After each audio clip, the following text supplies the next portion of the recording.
ओम शांति। 19/6/2026 गीत चला है। छोड़ भी दे आकाश सिंहासन, इस धरती पर आ जा रहे। इन बच्चों ने पुकारा, कहाँ का छुड़वाया आसन?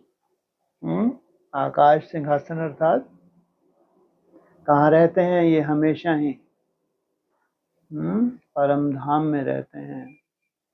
वो है ऊंचे से ऊंचा आकाश। तो किस लिए छोड़ो? उद्धार करने के लिए। कैसा उद्धार? उद्धार तो 800 करोड़ का होना है। 800 करोड़ का उद्धार होगा तो उनकी अपनी अपनी तरह की गति है, वो तो स्वतः ही हो जाना है। लेकिन ये तो पुकारा है कि छोड़ भी दे आकाश सिंहासन। तो जरूर आत्मा में अपनी तरह के संस्कार हैं। तो जिनमें ये संस्कार हैं, कौन से? जो ये बोल रहे हैं कि छोड़ भी दे आकाश सिंहासन, इसलिए हमको भी साथ ले चलो। कैसा बन के? आप समान बना के। सोचो, आज ये बहुत बड़ी एक समस्या है। क्या भोगों के बिना भी जीवन हो सकता है? सोचो आप। और वो जीवन कोई जीवन है क्या? तुम एक ऐसे जीवन की कल्पना कर रहे हो जहां भोग है ही नहीं। सोचो, तुम ऐसे संसार की तुमको एक कल्पना दी गई है जो अविनाशी है, जिसके लिए तुम पुकारते हो छोड़ भी दे आकाश सिंहासन। माना जहां तुम सदा ही आनंद में रहते हो, सदा ही प्रेम में रहते हो, सदा ही सुख में रहते हो, तुम सागर कहलाते हो। और उस सिंहासन को छोड़ के आ जाओ। सोचो, और हमको भी कैसा असीम सुख दो, असीम आनंद दो। असीम माना जिसकी सीमा ही नहीं है। वो कहाँ तुम्हारी ये सोच जिन्होंने पुकारा है? कहाँ ये नास्तिक की सोच कि भोगों के बिना भी जीवन हो सकता है? इसे सारी दुनिया क्या बन गई है? नास्तिक। मन उनको लगता है कि भोग के बिना भी कोई सुख हो सकता है, जबकि ये भोग सबसे बड़ी सजा है। सोचो, ये भोग की सृष्टि क्या है? आज सबसे बड़ी सजा है। इस सजा से छूटने के लिए तुम पुकार रहे हो। सोचो, क्योंकि भोग क्या है? ये अल्पकाल का है। और वो जीवन कैसा है? वो सुख कैसा है? वो आनंद कैसा है? वो प्रेम कैसा है? वो दुनिया कैसी है? अविनाशी है। तो उस अविनाशी दुनिया में जाने के लिए तुमने पुकारा है कि वो क्या करो? आप वो स्थिति, जिस स्थिति में आप सदा ही रहते हो, हमको उस स्थिति में जाना है। तो उसके छोड़ के आप कहाँ जाओ? हमारी दुनिया में आओ, जो हमारे लिए असंभव है। हम जो कल्पना भी नहीं कर सकते। पहले तो कम से कम हमको वो कल्पना तो दो, हमारे में बीज तो डालो।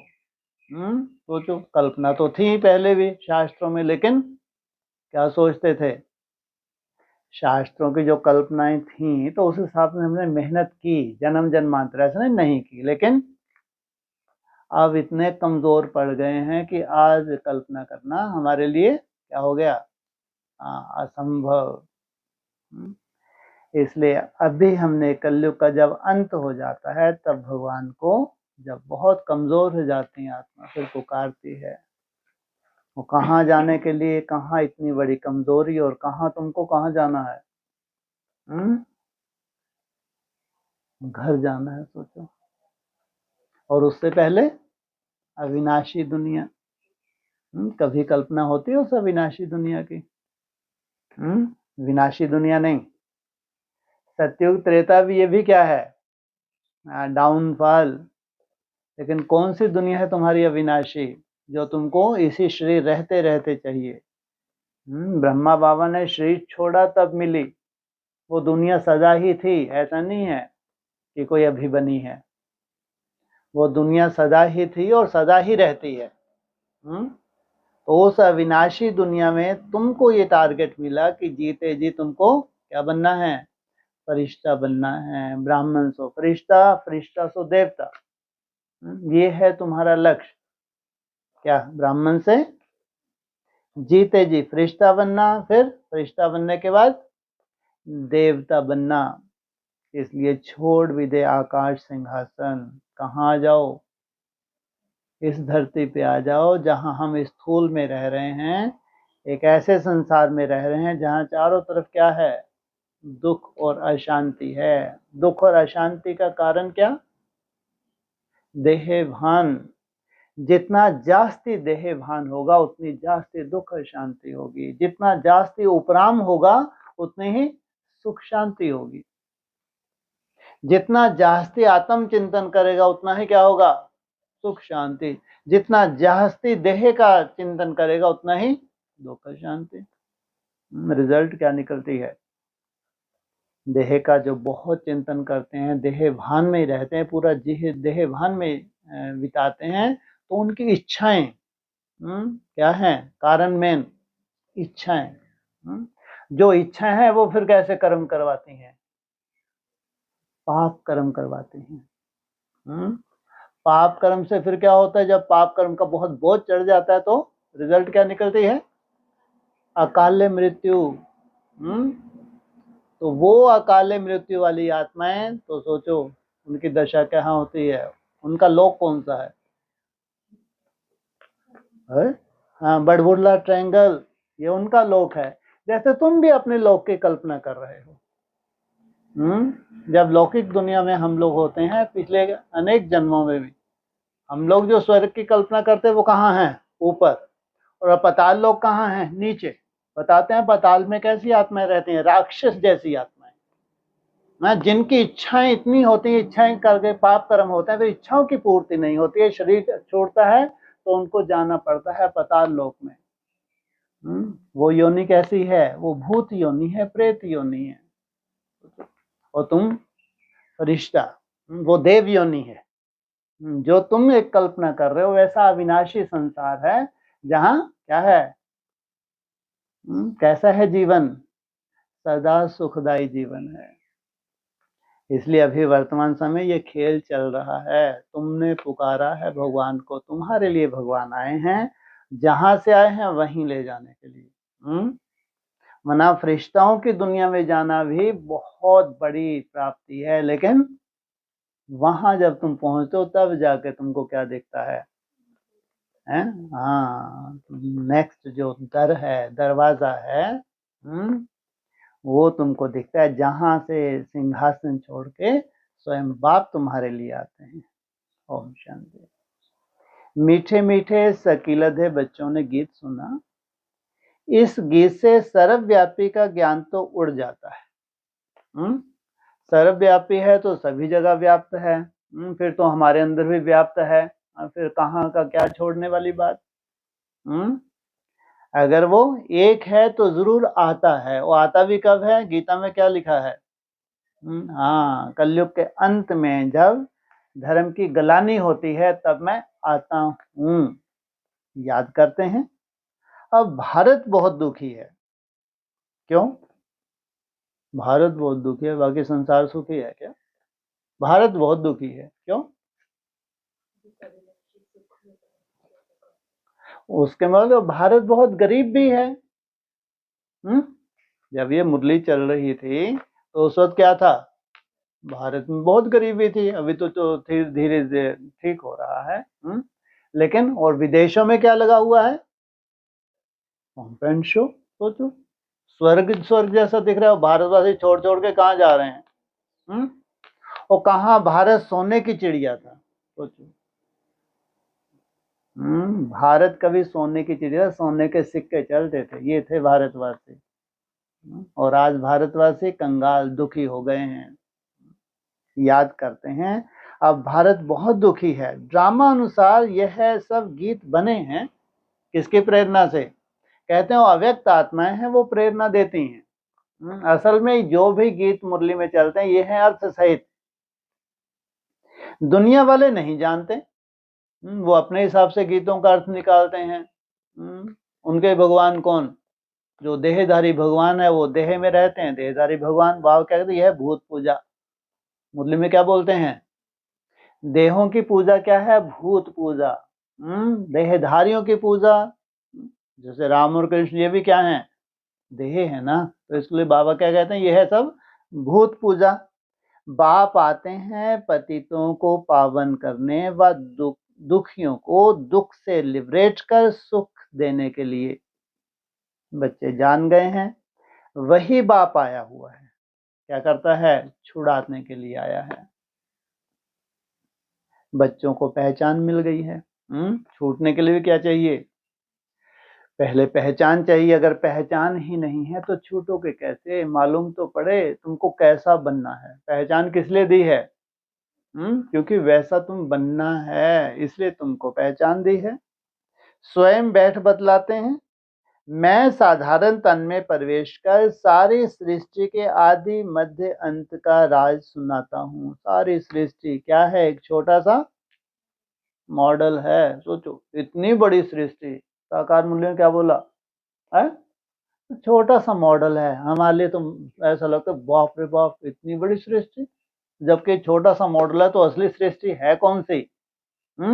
जो अविनाशी है, जो इन आंखों से तुमको दिखती ही नहीं है, उनमें तुम एक मॉडल में भ्रमण कर रहे हो। तो ये क्या है? इसको क्या बोला शास्त्रों में? ये क्या है? स्वपन मात्र है। ये सृष्टि क्या है? स्वपन मात्र है।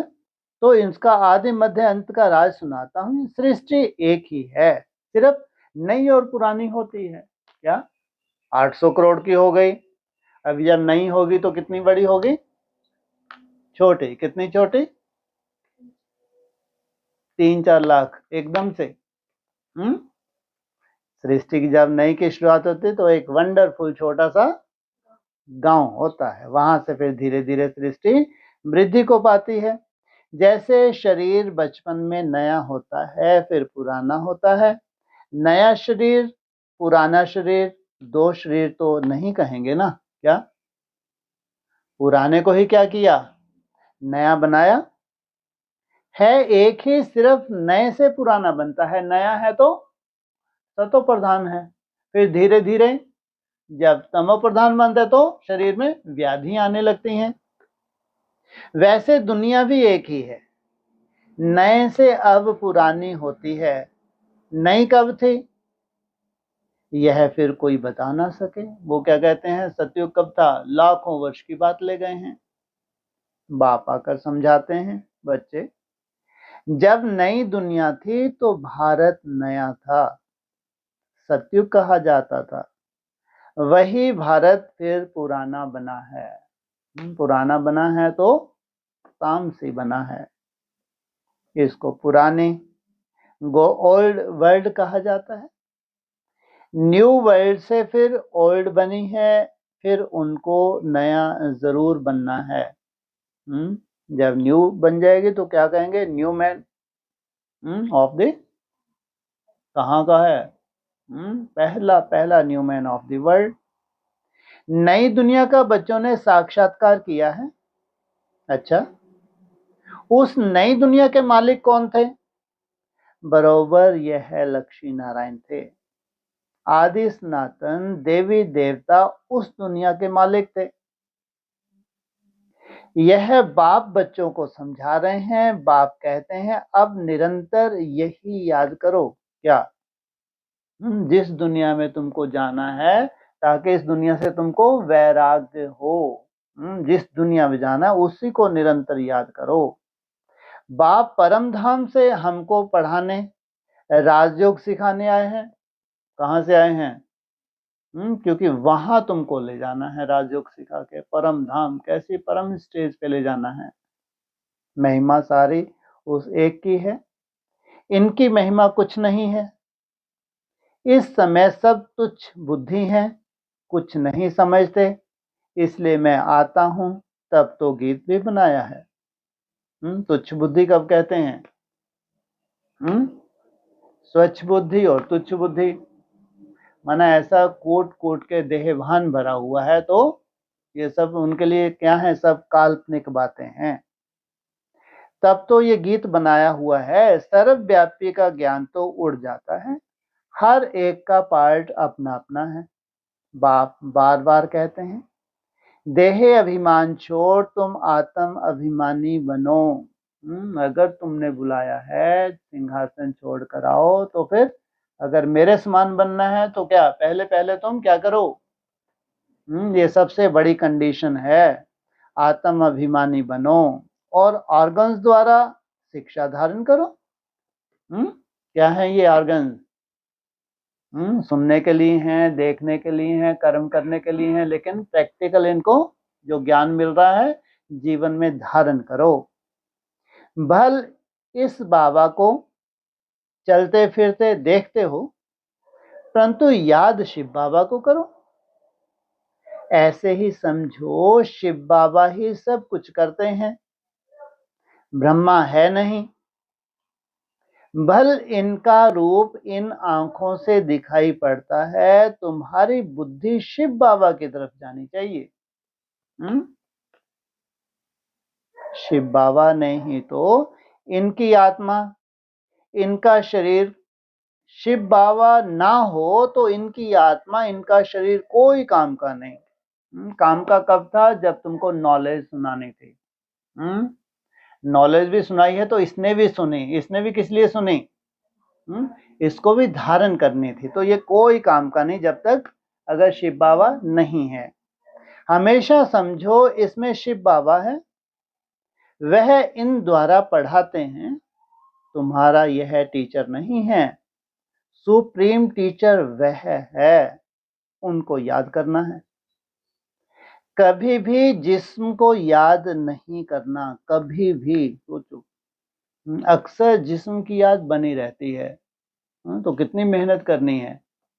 जिस्म जब याद नहीं रहेगा तो जिस्म से मित्र संबंधी भी धीरे धीरे क्या होंगे? भूलते जाएंगे। बुद्धि योग बाप के साथ लगाना है। क्या? एक होता है चिंतन और एक होता है बुद्धि। क्या है वो? मना तीसरा नेत्र कहाँ एकाग्र करना है? बाप के ऊपर। बच्चे याद करते हैं, फिर से आकर ज्ञान योग सिखाओ। परम पिता परमात्मा के सिवाय कोई राजयोग सिखा ना सके।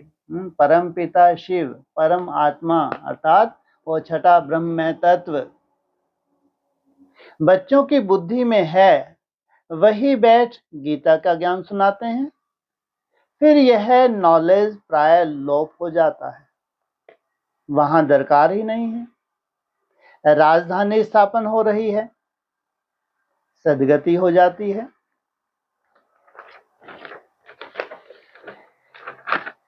ज्ञान दिया जाता है दुर्गति से सदगति होने के लिए। और किनको दे रहे हैं? जिनकी सदगति होनी है। सदगति किसको कहते हैं? शरीर के साथ जिनकी श्रेष्ठ गति हो। बाकी 800 करोड़ की सदगति नहीं होगी। क्या होगी? गति होगी। बाकी वह तो सब है भक्ति मार्ग की बातें। मनुष्य जप तप दान पुण्य आदि जो कुछ करते हैं वह भक्ति मार्ग की बातें हैं। इससे मुझे कोई मिल नहीं सकता। तो जो कितनी तपस्याएं करते हैं भक्ति मार्ग की, है नहीं है तपस्या, भावनाओं का फल मिलता है, लेकिन मुझसे कोई नहीं मिल सकता। सोचो, और मुझसे मिलने के लिए सबसे पहली कंडीशन क्या है? मेरे को पहचानना। सोचो, इसलिए बाबा तुमको ही एक ही बार पहचान मिलती है 5000 वर्ष में, एक ही बार, और एक ही बार तुम उससे मिलते हो। इससे मुझे कोई मिल नहीं सकता। आत्मा के पंख टूट गए हैं, पत्थर बुद्धि बन गई है।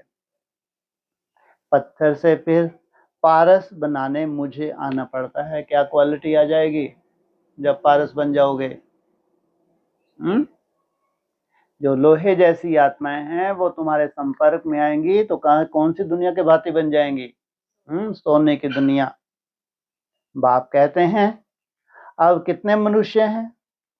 सरसों मिसल संसार भरा हुआ है, अब सब खत्म हो जाने हैं। ये भी सबसे बड़ी कंडीशन, एक निशानी है कलयुग के अंत की। पॉपुलेशन अति में जा रही है। सतयुग में तो इतने मनुष्य होते नहीं। नई दुनिया में वैभव बहुत और मनुष्य बहुत थोड़े होते हैं। इसलिए दुख शांति है ही नहीं। यहां तो इतने मनुष्य हैं जो खाने के लिए भी नहीं मिलता। पुरानी रेतली जमीन है, फिर नई हो जाएगी। वहां है ही एवरीथिंग न्यू। इसका मतलब कुछ भी पुराना जो इन आंखों से दिख रहा है वहां नहीं होगा। नाम ही कितना मीठा है, हेवन, वहशत, देवताओं की दुनिया। पुरानी तो को तोड़ नई में बैठने की दिल होती है ना। अब है नई दुनिया, स्वर्ग में जाने की बात। इसमें पुराने शरीर की कोई वैल्यू नहीं। इसलिए पुराने शरीर को भूलना है। शिव बाबा का तो कोई शरीर है नहीं क्या? जैसा तुम्हारा स्थूल शरीर है, देवताओं का क्या है, सूक्ष्म शरीर है। शिव बाबा का तो वो क्या कर रहे हैं, कैसे पढ़ा रहे हैं, प्रवेश करके पढ़ाते हैं। बच्चे कहते हैं बाबा को हार पहनाएं, परंतु इनको हार पहनाएंगे तो तुम्हारा बुद्धि योग इसमें चला जाएगा। लो, किस में पहनाएंगे? बिंदी को तो हार पहना ना सके, किस में पहनाएंगे हार? ब्रह्मा को हार पहनाएंगे। तुम्हारा बुद्धि योग कहाँ चला गया? देह से निकले थे और फिर देह में चला गया। शिव बाबा कहते हैं हार की दरकार ही नहीं। तुम ही पूज्य बनते हो, पुजारी भी तुम बनते हो। जब पुजारी बनते हो तो हारते हो, जब पूज्य बनते हो तो हार पहनते हो। वाह क्या बात। कितनी बार माया तुमको हराती है, बार बार हराती है, तो उतनी तुमको फिर क्या हार पहनाते हैं। नाम कैसा हो गया, हार। जीत होना चाहिए था, ये तुमको जीत पहनाते हैं और तो तुमको हार पहनाते हैं। कितना अजीब है ये। आपे ही पूज्य, आपे ही पुजारी, तो अपने ही चित्र की पूजा करने लगते हैं। बाबा कहते हैं मैं ना पूज्य बनता हूं, ना फूल आदि की दरकार है। तुम पूज्य बनते हो तो पुजारी बनते हो। तुमको यहाँ चैतन्य फूलों की तुमको दरकार है, बाबा को कोई दरकार नहीं। मैं क्यों यह पहनूं, इसलिए कभी फूल माला आदि लेते नहीं। तुम पूज्य बनते हो तो फिर जितना चाहिए उतना फूल पहनना। क्या क्या करोगे फूल पहन के भाई? तुम पूज्य बनते हो, जितना चाहे फूल पहनना। और कहाँ तुम परम धाम जाना है? और कहाँ यहाँ बैठ के क्या करो, फूल चढ़ाने धारण करने बैठ जाओ। सोचो। बाबा ने कहा वहां जो तुम्हारी दुनिया होगी कैसी होगी, वो एक भी कांटा नहीं है। कैसे हैं वो सब? सुखदाई फूल हैं। मैं तो तुम बच्चों का मोस्ट बिलेव्ड ओबीडियंट फादर भी हूँ, टीचर भी हूँ, सर्वेंट भी हूँ। बड़े बड़े रॉयल आदमी जब नीचे सही डालते हैं तो लिखते हैं मिंटो, करजेन आदि। अपने को लॉर्ड कभी नहीं लिखेंगे। यहाँ तो श्री लक्ष्मी नारायण श्री फलाना, यहाँ श्री फलाना, कहाँ श्री लक्ष्मी नारायण। यहाँ लगाना चाहिए श्री अर्थात श्रेष्ठ। एकदम श्री अक्षर डाल देते हैं विकारी, वो क्या डाल देते हैं, श्री। थोड़ा सा धुलाई कर लो मुंह में जाके, नहीं ऐसे ही झूमते रहेंगे। तो बाप बैठ समझाते हैं अब इस शरीर को याद नहीं करो, अपने को आत्मा निश्चय करो और बाप को याद करो। क्या समय तुम्हारे पास कितना है? एक लिमिट का है और सबके लिए लिमिट है। ऐसा नहीं कि तुम्हारे लिए कोई खास पैकेज फिर से आ जाएगा। अभी अंत का भी अंत है या कोई गुंजाइश है? पहले जो अंत को कितनी जगह बांट दिया, पहले 76, फिर 87, फिर 2000, फिर 18, वो जितना भी था वो ठीक है, गुंजाइश थी, इसलिए तुमको तीव्रता लाने के लिए कम से कम समय देते गए। जैसे 76 हो तो बहुत तीव्रता लाई, जिन्होंने तीव्रता लाई तो उन्होंने अपनी तरह एक संस्कार भी तो धारण किए, लेकिन लास्ट जो संगम युग बोला है फाइनली 100 वर्ष का ही बोला, इससे ज्यादा तो कभी नहीं बोला। बोला कभी? कभी नहीं बोला। तो 100 वर्ष के हिसाब से भी कितना वर्ष है, कितनी छोटी सी लिमिट बची है। अब इसको कहेंगे लास्ट का भी लास्ट, इतने कम समय में, और तुमने कहां से उतारा है? आकाश से उतारा है। तुम्हारा दृष्टिकोण और उन ब्रह्मा कुमारों का कुमारी का दृष्टिकोण में जमीन आसमान का अंतर है। सोचो, इतनी सूक्ष्म स्टेज तुमको बनानी है जो उनके आसपास फटक भी नहीं सकते। सोचो, इसलिए तुमको कहते हैं क्या, इस शरीर को याद नहीं करो। तुम्हारी कल्पना बहुत बड़ी है। कितनी बड़ी है कि तुमको पूरी जैसे कि आत्मा बनना है, 100% आत्मा बनना है। इसलिए इस देह को याद नहीं करो, अपने को आत्मा निश्चय करो और बाप को याद करो। ऐसे सभी आत्माएं हैं जितने ब्रह्मा कुमारी चिंतन करते हैं, लेकिन तुम्हारे लिए सबसे बड़ी और कंडीशन है कि तुम्हारा ये देह कैसी हो जाए। हाँ, कंचन का है, किस लिए? टाइम चाहिए उसको बनने के लिए। इसलिए कोई ऐसा कारण ना बने जो तुम्हारी शरीर छूट जाए। अगर हिसाब किताब चुकतू करने में यहाँ तीव्रता है, तीव्रता ऐसा नहीं कि इतने हिसाब किताब है, कितने हैंड चुकतू होंगे, नहीं, उसकी बिल्कुल चिंता नहीं। कितने भी बड़े से बड़े हिसाब किताब, लेकिन तुम्हारी तीव्रता, तीव्रता का मतलब क्या होता है? अरे तुम्हारे संकल्प ही बीज है। कितना भी बोझा हो, लेकिन तीव्रता अर्थात तुम्हारा आधार बनता है पुरुषार्थ का। अगर तुम्हारा संकल्प कितना भी सूक्ष्म है तो वो क्या करेगा, वो तुम्हारी तीव्रता, पुरुषार्थ की तीव्रता कैसी हो जाएगी? सोचो आप, उसकी गति कैसी हो जाएगी। तो शरीर छोड़ना और ना छोड़ना ये किसके ऊपर है? नहीं तो भगवान के ऊपर ही सब कुछ आ गया। जिनके शरीर नहीं छूटे, जिन्होंने अंत किया, उन्होंने सब कुछ किया, और जिनके शरीर छूटे उनके नसीब में नहीं था, उनके नसीब में था। अरे ये नहीं है, फिर ये पढ़ाई हुई क्या? पढ़ाई, सच्चाई, मन सबके लिए एक सी होनी चाहिए, वो दो नहीं हो सकते। तुमने जितनी तीव्रता से, जितनी सूक्ष्मता से उस पढ़ाई को लिया है, अगर वो उतनी सूक्ष्मता से नहीं लेते तो रिजल्ट क्या निकलती है? शरीर छोड़ना पड़ता है, भले ही नई दुनिया में क्यों ना हो। इसलिए वो भी बहुत निश्चय की बात है, लेकिन निश्चय बुद्धि विजयते। तो इस शरीर को याद नहीं करो, अपने को आत्मा निश्चय करो और बाप को याद करो। इस पुरानी दुनिया में आत्मा और शरीर दोनों ही पतित हैं। सोना 9 कैरेट होगा तो जेवर भी 9 कैरेट लास्ट में, कलयुग के अंत में। नहीं तो अभी कितने कैरेट बनना है तुमको? 24 कैरेट। सोचो, कहाँ 24 कैरेट, कहाँ 9 कैरेट। सोने में ही खाद पड़ती है, क्या बनाने के लिए? जेवर बनाने के लिए। आत्मा को कभी निर्लेप नहीं समझना चाहिए। क्या? आत्मा ही क्या करती है? शरीर के द्वारा सुख और दुख भोगती है। आत्मा को निर्लेप नहीं समझना चाहिए। यह ज्ञान तुमको अभी है। तुम आधा कल्प 21 जन्म के लिए प्रारब्ध पाते हो तो कितना पुरुषार्थ करना चाहिए, परंतु बच्चे घड़ी घड़ी भूल जाते हैं। शिव बाबा ब्रह्मा द्वारा हमको शिक्षा दे रहे हैं। ब्रह्मा की आत्मा भी उनको याद करती है। ब्रह्मा विष्णु शंकर हैं सूक्ष्म वतनवासी।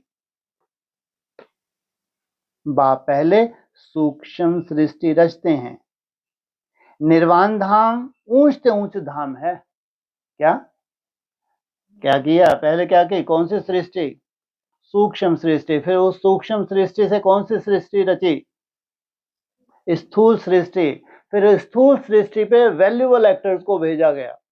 क्या? जब स्थूल सृष्टि बनाई तो फिर क्या किया? वैल्यूएबल एक्टर को भेजा गया। फिर ये स्थूल सृष्टि 4 अवस्थाओं से गुजरती है, तो वो सूक्ष्म सृष्टि फिर सदाकाल ही है। आत्माओं को निर्वाण धाम सबसे ऊंच है। आत्माओं का निर्वाण धाम सबसे ऊंच है। एक भगवान को सब भक्त याद करते हैं। परंतु तमो प्रधान बन गए हैं तो बाप को भूल ठीक कर भीतर सबकी पूजा करते रहते हैं। हम जानते हैं जो कुछ चलता है ड्रामा शूट होता जाता है। ठीक कर भीतर की पूजा करना, ये भी क्या है, ड्रामा में नूंद है।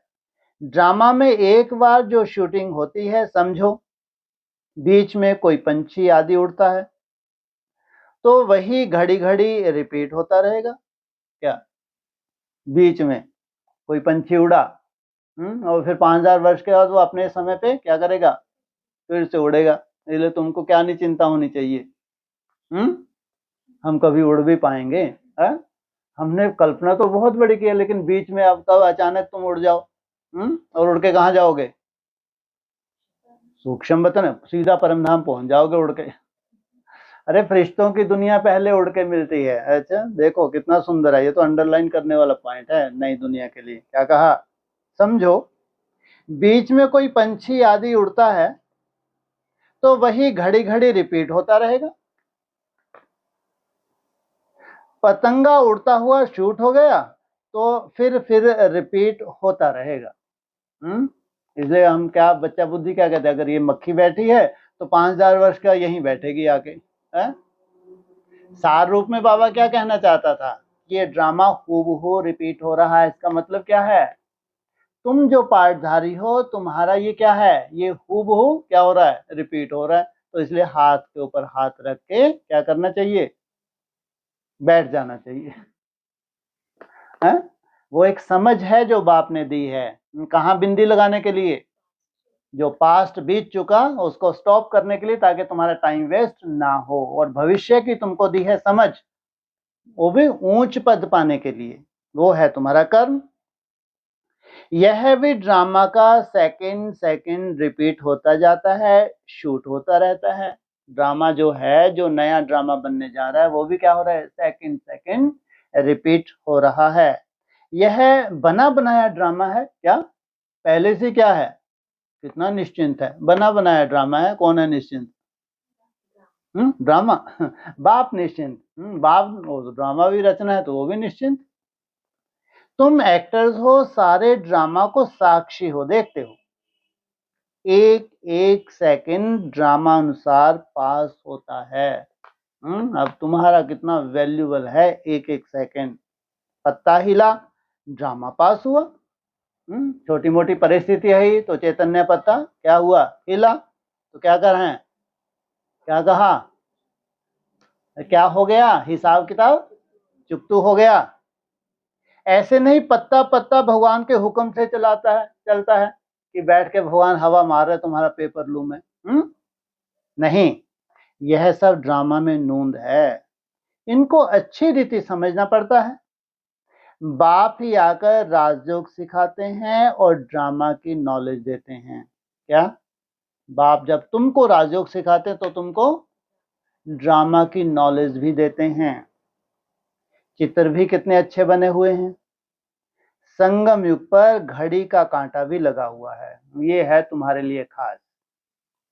कलयुग अंत, सतयुग आदि का संगम है।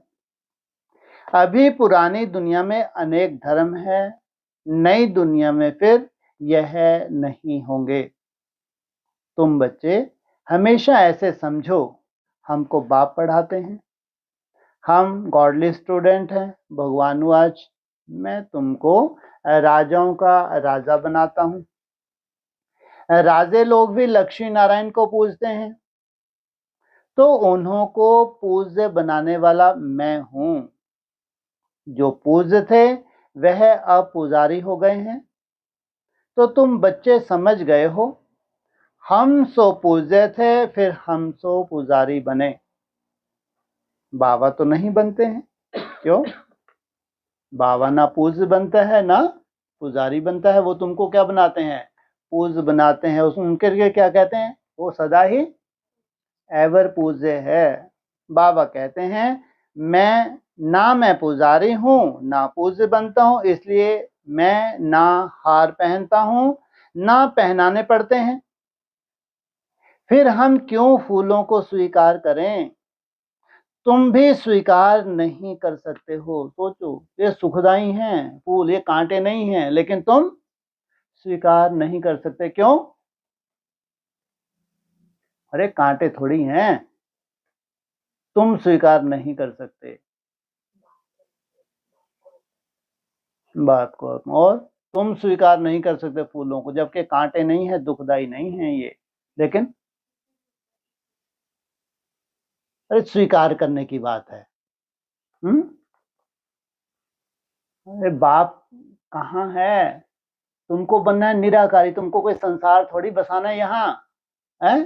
कि फूलों को स्वीकार कर लिया तुमने कि ये अच्छे अच्छे फूल है, ये दुखदाई नहीं बनेंगे, हैं? इनके संस्कार ही नहीं है दुखदाई के, इसलिए ये स्वीकार कर। हम छोटा सा एक संसार है, छोटा संसार, सुखी संसार है। तुम फूलों को स्वीकार नहीं कर सकते, मैं और मेरा बाप दूसरा ना कोई, नहीं तो वो स्टेज तुम प्राप्त कर ही नहीं सकते। शरीर छोड़ना पड़े, इसलिए कहा भक्ति का हाँ थोड़ा सा अंश भी रह गया, ये भक्ति का अंश है, फूलों को स्वीकार करना चैतन्य को।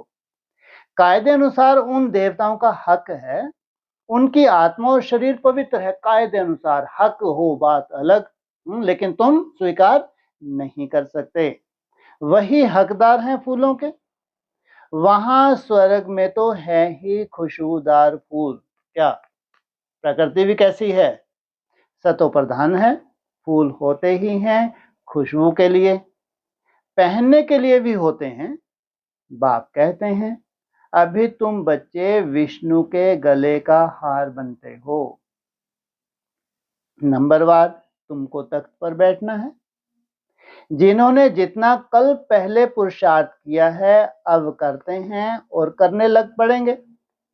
इतना सुंदर है पॉइंट। क्या करने लग पड़ेंगे? माना जरूर उनका अपनी तरह का तपस्या है, अगर कोई आज अलवेलापन है भी, कोई ऐसा छोटे मोटे कारण है भी, उतना तीव्रता से पुरुषार्थ नहीं हो रहा, तो करने लग पड़ेंगे। नंबरवार तो हैं। बुद्धि कहती है फलाना बच्चा बहुत सर्विसेबल है, जैसे दुकान में होता है, सेठ बनते हैं, भागीदार बनते हैं, मैनेजर बनते हैं, नीचे वालों को भी लिफ्ट मिलती है। यह भी ऐसे है। क्या क्या मिलती है? सीढ़ी नहीं मिलती। हाँ, ऊपर क्या बोला? सेठ बनते हैं, जैसे दुकान में होता है, सेठ बनते हैं, भागीदार बनते हैं, मैनेजर बनते हैं, नीचे वालों को भी लिफ्ट मिलती है। यह भी ऐसे ही है। क्या नसीबे है तुम्हारे? लिफ्ट। अभी तुमको लिफ्ट मिली है या कमर पे हाथ रख के? तुमको भासता है क्योंकि निश्चय की कमी है। जितनी निश्चय की कमी है उसका हाथ कहाँ है? कमर पे। जितना निश्चय बुद्धि है तो उसमें कमर पे होते होते भी बुद्धि कहाँ उड़ रही है? आज नहीं तो कल ये हथेली पे है। तो ऐसे भी नहीं, तुम बच्चों को भी माता पिता पर जीत पानी है। तुम वंडर खाते हो, माता पिता से आगे कैसे जा सकते हैं? सोचो। ये है भक्ति मार्ग। क्या अगर स्वीकार करके बैठ गए तो ये क्या है? ये भक्ति मार्ग है। बाप तो बच्चों को मेहनत कर लायक बनाते हैं, तख्त नशीन बनाने के लिए, इसलिए कहते हैं अब हमारे दिल रूपी तख्त जीत पहनने से भविष्य का तख्त नशीन बनेंगे। क्या किसके दिल को जीता? बाप के दिल को जीता। पुरुषार्थ इतना करो जो नर से नारायण बनो। वैसे ही लौकिक में भी कहते हैं तुमने दिल जीत लिया। कोई बहुत सुंदर मेहनत करे, असंभव को संभव करे, तो उसके लिए क्या कहते हैं? इसने तो जैसे कि दिल को जीत लिया। और भगवान तुमको लक्ष्य दे, उस लक्ष्य के लिए तुम दिन रात एक कर दो, तो क्या कहेंगे? भगवान के जैसे तुमने दिल को जीत लिया। तो पुरुषार्थ इतना करो जो नर से नारायण बनो। एम ऑब्जेक्ट मुख्य है कि एक। फिर किंगडम स्थापन हो रही है तो उसमें वैरायटी पद हैं। तुम्हें माया को जीतने का पूरा पूरा पुरुषार्थ करना है। बच्चों आदि को भी भल प्यार से चलाओ, परंतु ट्रस्टी होकर रहो। बच्चे हैं, घर गृहस्थ में हैं, तो कैसे? ट्रस्टी माना डिटैच। भक्ति मार्ग में कहते थे ना, प्रभु यह सब आपका दिया हुआ है, आपकी अमानत आपने ले ली। अच्छा, फिर रोने की बात ही नहीं, परंतु यह तो है ही रोने की दुनिया। क्या कहा? यह है ही। क्यों रोने की दुनिया है? क्योंकि देह भान है तो रोना पड़ता है। तो मनुष्य कथाएं बहुत सुनाते हैं, मोहजीत राजा की कथा भी सुनाते हैं, फिर कोई दुख फील नहीं होता है। क्या? कौन सी कथा? मोहजीत राजा की कथा। कौन सा है मोहजीत राजा? तो उसका परिवार भी कहता है मोहजीत कौन सा है? राजा हरिश्चंद्र की कथा सुनाते हैं। कथा कहाँ की है? संगम युग की है। तो बाबा ने मुरली में क्या जोड़ दिया उसके साथ? मोहजीत राजा का परिवार। तो एक शरीर छोड़ जाए दूसरा लिया, वहां कभी कोई बीमारी आदि होती नहीं, एवर हेल्दी, निरोगी काया रहती है 21 जन्म के लिए। बच्चों को सब साक्षात्कार होता है। वहां की रस्म रिवाज कैसे चलती है, क्या ड्रेस पहनते हैं, स्वयंवर आदि कैसे होते हैं, सब बच्चों ने साक्षात्कार किया है। वह पार्ट सब बीत गया। कौन सा? साक्षात्कार। इसलिए वो क्या था? भक्ति मार्ग था, बहलाया गया था। उस समय इतना ज्ञान नहीं था। क्या? जब ज्ञान नहीं था तो तुमको बहलाने के लिए अच्छी अच्छी सीनरियां दिखाते हैं, लेकिन अभी तुम क्या बन गए? समझदार बन गए, भक्ति मार्ग से ऊपर उठ गए। अब दिन प्रतिदिन तुम बच्चों में ताकत बहुत आती जाती है। ताकत कब आती है? जितना योग बल से बुद्धि क्या हो रही है तुम्हारी? स्ट्रॉन्ग होती है, मन बुद्धि, इसको कहेंगे ताकत। यह सब ड्रामा में नूंदा हुआ है, वंडर है ना। परम पिता परमात्मा का भी कितना भारी पार्ट है। खुद बैठ समझाते हैं, भक्ति मार्ग में भी ऊपर बैठ मैं कितना काम करता हूँ। सोचो, वहां ऊपर बैठे बैठे कितना काम करता हूँ। क्या करता हूँ? भक्ति का फल देता हूँ, साक्षात्कार करवाता हूँ। और भक्ति मार्ग में साक्षात्कार हो गए, साक्षात्कार करवाए, वो तो वहीं बैठे बैठे उन्होंने करवा दिए, कोई बड़ी बात नहीं। हाँ, गाइडेंस कैसे? हाँ, अरे आते भी तो होंगे। अब तुम्हारी दुनिया अलग है, तुम्हारी सोच अलग है, क्योंकि तुमको मैं जो हूँ जैसा हूँ जो मिल गया। अब तुमको बड़ी बड़ी बातें सोचनी, छोटी छोटी नहीं है। हाँ, वो उसको पहचानते नहीं, लेकिन आगे तो खड़े हो जाते होंगे। हाँ बोल। तो एक तपस्वी का रूप तुमको लगता है, चलो एक तपस्वी आया अचानक एक्स्ट्रा, और पूरी तुमकी जिज्ञासा तुम्हारी शांत कर रहा है। अब तुम पहचानते नहीं हो कि ये भगवान है, इसमें वो बिंदी है, लेकिन बिंदी ने क्या किया उसके थ्रू? अपना पार्ट प्ले किया तुम्हारे लिए। तो भक्ति मार्ग में ऊपर बैठ मैं कितना काम करता हूँ, नीचे तो कल्प में एक ही बार आता हूँ। क्या? नीचे तो कल्प में एक ही बार आता हूँ। बाप रे बाप, क्या मतलब? हाँ, एक ही बार पहचानना है, पूरी दुनिया ने पहचाना है। सोचो। मना आता किस लिए? पहचान देने के लिए, मैं जो हूं जैसा हूं, क्योंकि तुमको वैसा बनना है। तो नीचे तो कल्प में एक ही बार आता हूं। बहुत निराकार के पुजारी भी होते हैं, परंतु निराकार परमात्मा कैसे आकर पढ़ाते हैं, यह बात गुम कर दी है। गीता में भी श्री कृष्ण का नाम डाल दिया है, तो निराकार से प्रीत ही टूट गई। और किससे जुट गई? देहधारी कृष्ण से जुट गई। यह तो परमात्मा ने ही आकर के राजयोग सिखाया और दुनिया को बदलाया। दुनिया बदलती रहती है, युग फिरते रहते हैं। क्या? दुनिया बदलती रहे, युग फिरते रहते हैं। क्या मतलब? युग फिरते रहते हैं, दुनिया बदलती रहती है। कल्प नहीं बोला है, दुनिया बदलती है, युग फिरते रहते हैं। सतयुग से त्रेता, त्रेता से युग बदलते जा रहे हैं और डाउनफॉल होता जा रहा है। चक्कर में 4 युगों की भी तो नूंद है, 4 अवस्थाओं की तो तुम्हारी नूंद है। नूंद है नहीं है?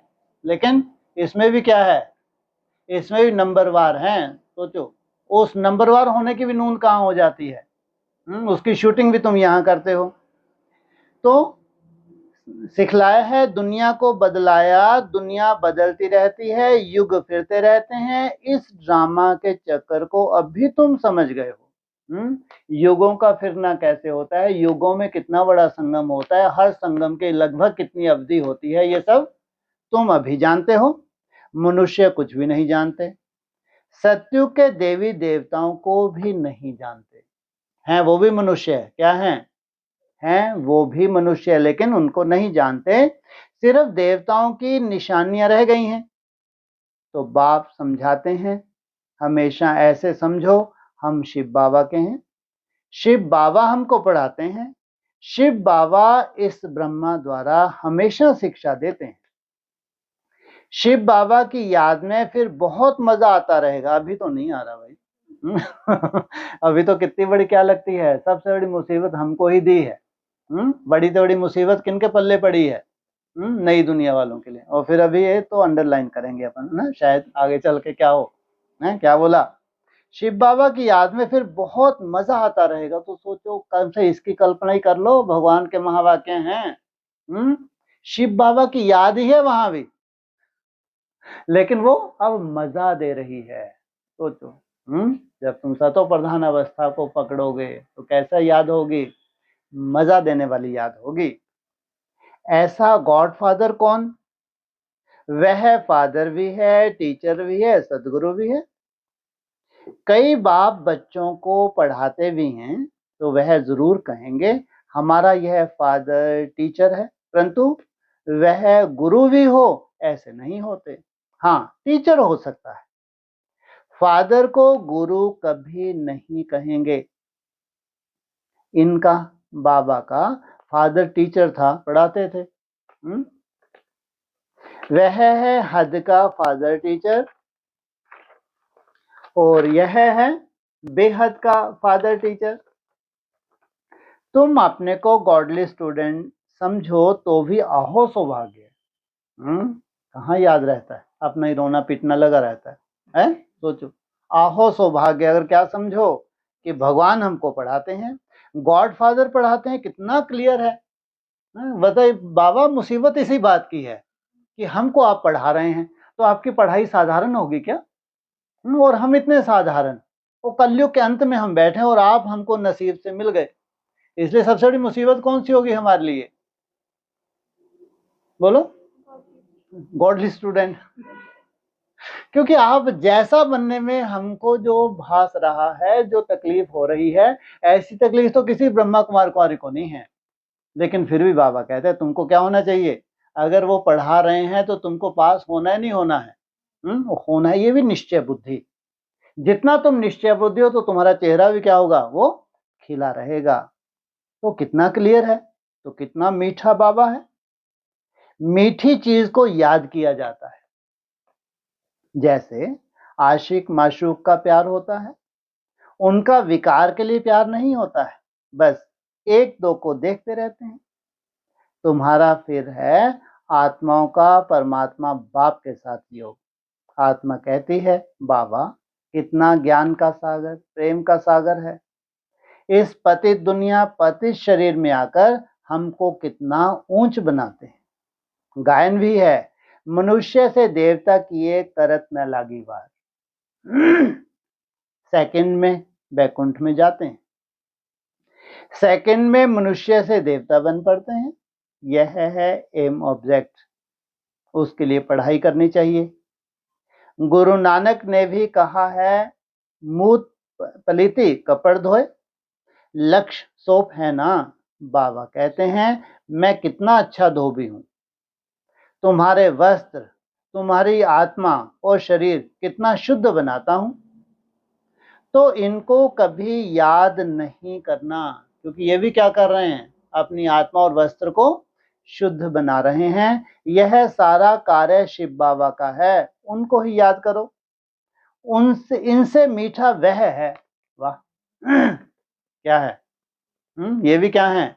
मीठे हैं ना, कुछ ना कुछ पुरुषार्थ हैं तो मीठे हैं, लेकिन इनसे मीठा वह है आत्मा को कहते हैं तुमको इन आंखों से यह ब्रह्मा का रथ देखने में आता है, परंतु तुम याद शिव बाबा को करो। शिव बाबा इनके द्वारा तुमको कौड़ी से हीरे जैसा बना रहे हैं। अच्छा, मीठे मीठे सकीलत बच्चों प्रति माता पिता बाप दादा का याद प्यार। Good morning. रूहानी बाप की रूहानी बच्चों को नमस्ते, रूहानी बच्चों की रूहानी बाप दादा को ओम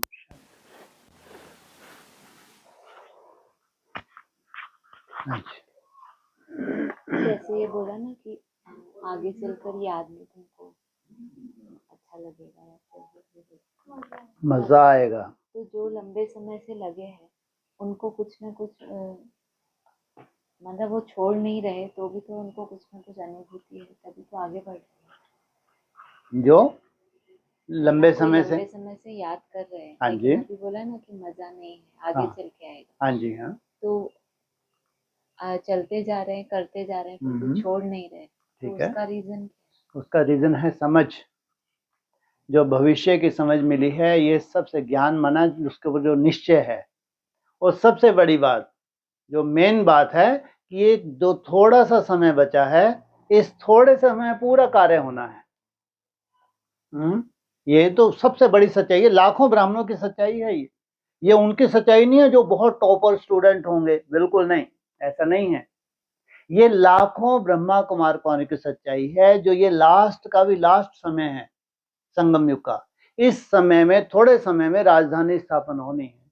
सोचो, आज वो बीच में क्या बोला था, कितना सुंदर पॉइंट था। बीच में से क्या हुआ, हाँ, पक्षी उड़ा, तो ड्रामा अनुसार सोचो, इसका अपना भाग्य है। बीच में इसको उड़ती कला में जाना है, तो ये हर बार क्या करेगा, जरूर उसका अपना पार्ट है। इसलिए सबसे बड़ा है ये जो कम समय होता जाता है, जितना दुनिया के लिए दुखदाई है उतना ही हमारे लिए सुखदाई है। हाँ, अभी मजा नहीं है। तपस्या करते हैं तो तपस्या में एक लक्ष्य होता है, लेकिन तपस्या में मजा नहीं होता, प्राप्ति में मजा होता है।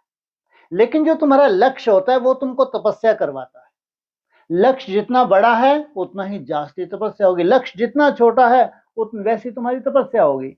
लेकिन तपस्या में क्या होता है, तपस्या शब्द ही कैसा है, माना तुम ऐसी हर तरह की कठिन से कठिन क्या करने के लिए तैयार हो। हाँ, कैसा भी व्याधि का रूप हो, प्रकृति का रूप हो, प्रकृति प्रकोप हो, अपनी तुम्हारी मन बुद्धि की प्रकृति। हाँ, यहाँ तो हद में नहीं है, यहाँ तो सब बेहद के पेपर्स हैं। तो सोचो, तो लक्ष्य जो तुम्हारा है वो है मुख्य, लक्ष्य के आधार से फिर निश्चय, जो तुम क्या कर रहे हो, आगे बढ़ते जा रहे हो। बाकी फाइनल ये जरूर कहेंगे, सबसे बड़ी बात ये है कि अभी एक जो लिमिट है इसमें रिजल्ट आनी है।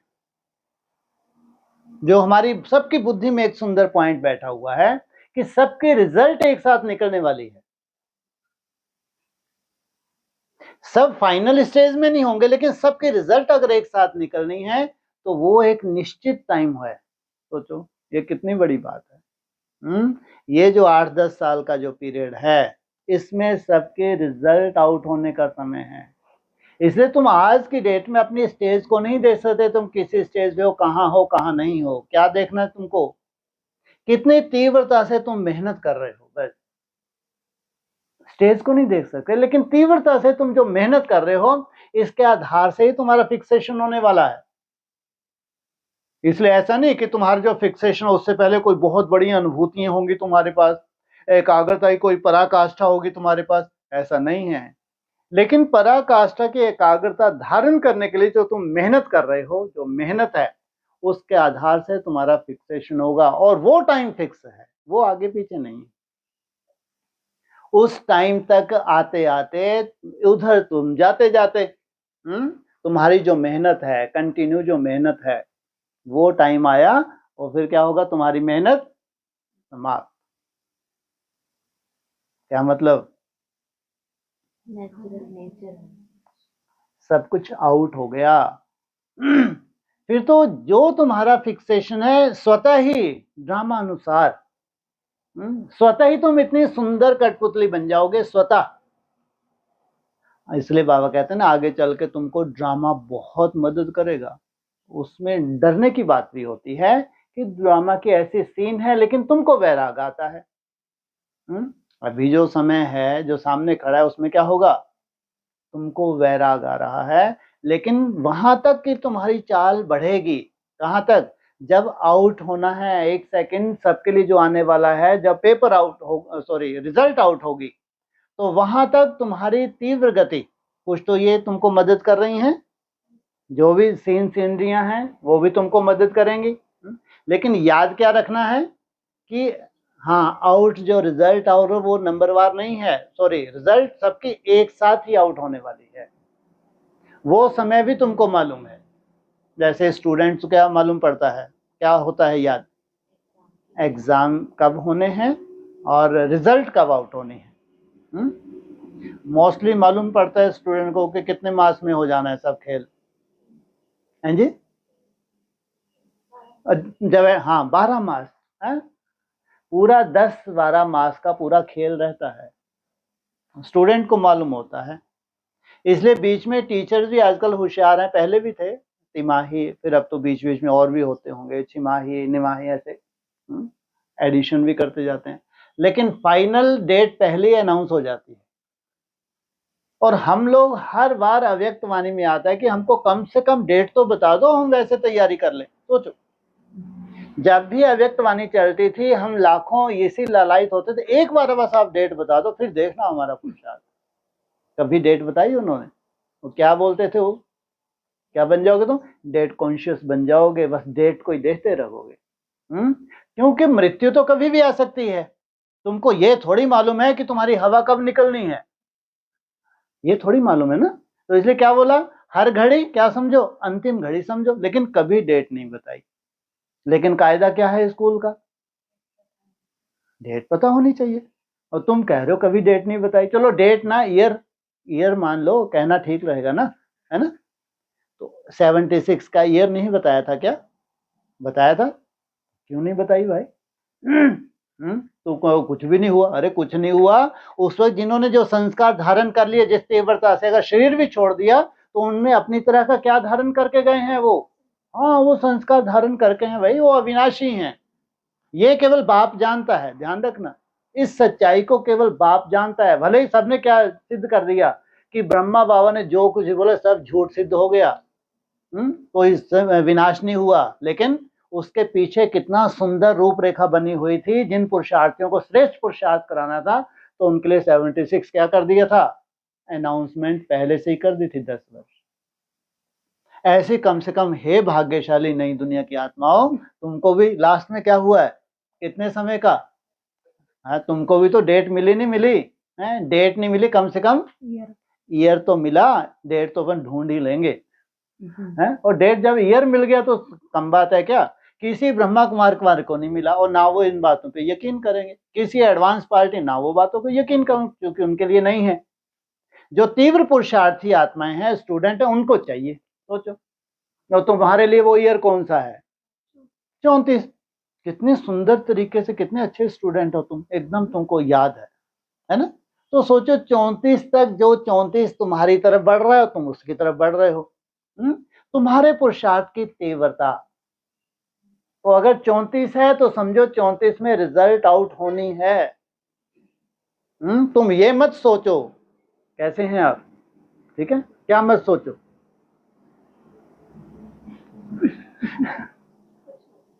कुछ मत सोचो। तुम ये मत सोचो कि बहुत तीव्रता पुरुषार्थ की नहीं बढ़ रही है, चारों तरफ वायुमंडल और ही खराब हो रहा है, माया और ही जास्ती आ रही है। अरे भैया, माया तो आएगी। पहले ही बता रहे हैं, जितना जितना एग्जाम के नजदीक जा रहे हो, उतना उतना तुम्हारे पेपर बढ़ेंगे, कम नहीं होंगे। हाँ, तुम्हारा जो निश्चय बुद्धि है, निश्चय बुद्धि का बनने के बाद जो तुम्हारी मेहनत है, वो ऐसी भी है, ये भी हमेशा याद रखना है कि कोई को इतनी तीव्रता कोई भी पकड़ लेंगे, जो अव्यक्त वाणी के महावाक्य हैं कि दूर से ही माया को क्या कर दो, खलास कर दो। कम से कम इतना तक तो खलास हो जाए, तुम्हारा कोई ऐसा कर्म भोग नहीं होना चाहिए जो तुम्हारी यात्रा रुक जाए, कोई ऐसा पारिवारिक कारण नहीं बनना चाहिए जो तुम अनिश्चय बुद्धि बन जाओ, बाप के प्रति, परिवार के प्रति, कुछ नहीं होगा, कौन हुआ है, कैसा होगा। हाँ, तो इसको भी क्या कहेंगे, तुम्हारा श्रेष्ठ पुरुषार्थ हो कि तुम्हारी कंटिन्यू क्या बनी हुई है, यात्रा तुम्हारी कंटिन्यू बनी हुई है। और ये समय ज्यादा दूर है क्या? सोचो, एक तरफ पूरी दुनिया का हमको क्या दिख रहा है, विनाश। बड़े पे बड़ा विनाश दिखेगा, छोटा नहीं। हाँ, अभी तो 1 साल का असली नजारा बाकी है 26 का। ये 26 चल रहा है ना, 26 ही है। हाँ, इसका नजारा अभी बहुत कुछ बाकी है। अब सोचो कैसा नजारा होगा जो तुमने अभी से विशेष तैयारी कर रहे हो। कहाँ तक की, कितने मास की? अरे 10 तारीख से भूल जाते हो? पूरे 10 मास की तैयारी है। वो तो तुम्हारा चलता रहेगा 3-3 मास वाला, वो कोई खास बात नहीं है। तो ये भी कुछ विशेष ही है, साधारण नहीं है, ये ध्यान रखो। जबकि 34 तो भी कितनी दूर है उस हिसाब से। उस हिसाब से तुम जब 27 में पहुंच जाओगे तब तुम कल्पना करना कि तुमको भी 34 कैसे देखेगी। अब तो हथेली पे है। अभी तुमको दूर लगता है, जैसे है कोई मासी का घर नहीं, मासा का घर नहीं है। तुमको भी क्या लगना चाहिए 27 में, कि जैसे कि हथेली पे है। हथेली पे कब दिखता है जी? निश्चय तो अभी भी है तुमको। हाँ, जब तुमको अपने प्रति निश्चय हो जाए, अपने पुरुषार्थ के प्रति निश्चय हो जाए कि हम मंजिल को पा ही लेंगे, तो उसको कहेंगे हथेली पे स्वर्ग। जब तुमको इतना निश्चय हो जाए कि इतना इस समय में, जब 27 में मैं इतना जो भी तुम अनुभव कर रहे होगे, इतना तो निश्चय बुद्धि स्वयं के प्रति बन ही जाओगे कि आगे ही बढ़ना है, पीछे नहीं होना है। सोचो, इसके वो डेट, ईयर कह लो, वो फिक्स है। जब टू लेट का बोर्ड लग जाता है और सबका रिजल्ट आउट हो जाता है, वहां तक तुमको रुकना नहीं है, कंटिन्यू चलना है और तीव्रता से चलना है। इसलिए उमंग उत्साह बढ़ाने का एक बहुत सुंदर, हमको तो इनसे भी, हम कोई न्यूज भी नहीं सुनते। तुम लोगों को कोई न्यूज मालूम पड़ती है बाहर क्या चल रहा है? कोई लेना देना किसी न्यूज से? क्या है क्या नहीं है दुनिया में, कोई तुमको कोई खबर नहीं है। तुम्हारे लिए तो एक खास व्यवस्था कौन सी है? सबसे बड़ी पावर कौन सी है? वाइब्रेशन की पावर सबसे बड़ी पावर है, ध्यान रखना। इसलिए कहते हैं वो पूरा साइंटिफिक है। तुम्हारे जैसी चाल विश्व के किसी भी कोने में अगर कोई बैठी हुई आत्मा तीव्र गति से पुरुषार्थ कर रही है, तो उस वाइब्रेशन की में वो भी पलती है। उस वाइब्रेशन के पावर से वो आत्मा पूरी तरह से कनेक्ट है। वाइब्रेशन तुम्हारा दिन प्रतिदिन पावरफुल होगा या कमजोर होगा? पावरफुल होगा। जितना वाइब्रेशन पावरफुल होता जाता है उतना ही स्वतः ही क्या होगा? स्वतः ही क्या होगा? रह ही नहीं सकोगे, पुरुषार्थ करना ही पड़ेगा तुमको। कई बार आप देखना अचानक जोश आता है तो तुम कहते कि ये जोश रोज रोज क्यों नहीं आता? नहीं, कभी आपने अनुभव किया है ना? और ऐसा बॉडी हल्की बनी जैसे घूमता ही रहूं, तो तुमको लगता है कि यार बाबा ये जोश रोज क्यों नहीं आता? सोचो, अगर वैसे जोश तुमको रोज आने लगे, अरे कोई हिसाब किताब तो होगा इस जोश का, या अचानक आ जाए फिर से 1 हफ्ता गायब होना है, तुम भी समझदार बन गए। आज का जोश है, कल नहीं आएगा, तो पहले से ठंडे होकर बैठे हो कि आज भी क्या करना है, क्योंकि कल भी तो वैसे ही होने वाला है। क्या होना चाहिए आगे चल के? ये जोश रोज का रोज आने वाला है, इसकी भी कोई रूपरेखा होगी और कहीं से तो होगी। इसको कहते हैं वाइब्रेशन की पावर। अगर ऐसी रूपरेखा बनी हुई निश्चित है पहले से ही, तो सोचो कितनी तीव्र गति से तुम्हारा पांव उठने हैं, कैसे दौड़ोगे तुम और फिर कैसे उड़ोगे तुम। क्योंकि इसलिए कहा है 16,000 का परिवार बहुत बड़ा है, छोटा सा है लाखों में अगर देखा जाए तो? अरे छोटा सा है भाई, कुछ भी नहीं है। सोचो 2% आत्मा है, अगर 9 लाख हो भी तो 9 लाख तो क्या, कितने 20 लाख से भी ऊपर ब्राह्मण होंगे। सोचो आज की डेट में अगर 9 लाख को भी ले तो 2%, 1 में 2, कितना छोटा सा है। और वो जैसे कि बंधी हुई हैं, पूरी तरह से वो कनेक्ट हैं, एक दूसरे से कनेक्ट हो गए, उस पावर हाउस से कनेक्ट हैं। वो है विराट स्वरूप। सोचो आप, 16,000 की सुरक्षा, यही दिखाया है चित्र में। क्या दिखाया है? उन्होंने किसका चित्र डाल दिया? कृष्ण का चित्र डाल दिया। बात किसकी है? शिव बाबा की। तो विराट स्वरूप जब प्रत्यक्ष हुआ तो कौन सा है? क्या किया? गोवर्धन। इंद्रियों का कैसा रूप बन गया? कितना सूक्ष्म इंद्रियां हो गई। आत्मा कितनी सूक्ष्म हो गई कि 16,000 की सुरक्षा हो गई। सोचो तो दिन प्रतिदिन क्या होगा? हाँ, मना तुम्हारा स्वतः ही थिरकोगे तुम। ये भी तुम्हारा अपनी तरह का भाग्य है, या कहो तुम्हारी अनेक जन्मों की ये तपस्या है। इसलिए जो लंबे समय से चल रहे हैं या अभी उतना मजा नहीं है, तो आगे चल के क्या आने वाला है? हाँ, जब रोज ही ऐसा उमंग उत्साह हो तो क्या करे, भले क्लास ना हो रही हो, सोचो बिना क्लास के तुम्हारा उमंग उत्साह बना हुआ है, तो समझो अब ये वाइब्रेशन की पावर कंटिन्यू हो गई। इसलिए ड्रामा अपने एक्यूरेट समय, अभी तुमको ये बस कह रहे हैं कि ये अभी जो समय है इसमें अपनी यात्रा को निश्चय बुद्धि बनके जो भी हो, छोटा मोटा हिसाब किताब जो भी है, निश्चय बुद्धि बनके तीव्रता से पुरुषार्थ करना, यथाशक्ति नहीं। हाँ जी। रिजल्ट आउट की बात आती है। हाँ जी। तो ऐसे तो कहते हैं बोर्ड पर लिख कर नहीं बताएंगे। हाँ जी। क्या सीन होगी उसमें? बोर्ड पर लिख के तो पर्सनल नहीं देते हैं। इसका ये पुरुषार्थ है नहीं, ये नंबर का मन का, ये नंबर का मन का, इसके लिए क्या है कि हाँ बाप दादा कोई बोर्ड पे लिख के नहीं देंगे। सब क्या करेगा? अपने तीव्र पुरुषार्थ के द्वारा, अपने वाइब्रेशन के द्वारा, अपने हाव भाव के द्वारा स्वतः ही क्या करेगा? स्वयं को प्रत्यक्ष करेगा। तो वहां कोई बोर्ड पे किसी के लिख के देने की बात नहीं है। लेकिन रिजल्ट आउट होना, माना हम तीव्र गति से सभी पुरुषार्थ कर रहे हैं, लाखों ब्रह्मा कुमार कुमारी जो अच्छे पुरुषार्थ है, चलो उन्हीं को ले लो। तो कोई तो एक आत्मा ऐसी होनी चाहिए जो क्या हो जाए? बाप समान हो जाए, कर्मातीत हो जाए। तो उसी वक्त क्या हो जाएगा? स्टॉप। जैसे हो नहीं वो कुर्सी की वो दौड़ती है, हाँ दौड़ती, या फिर स्टैचू खेलते हैं, स्टॉप। तो बस वहां तुम स्टॉप हुए, वहां तक जो तुमने पुरुषार्थ किया है उसी के हिसाब से तुम्हारा भविष्य की प्रारब्ध की नूंद है।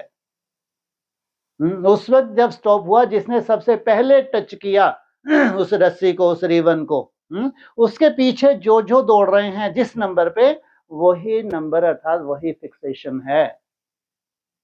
इसलिए उसको मुरली में दूसरे शब्दों में क्या बोल दिया बाबा ने?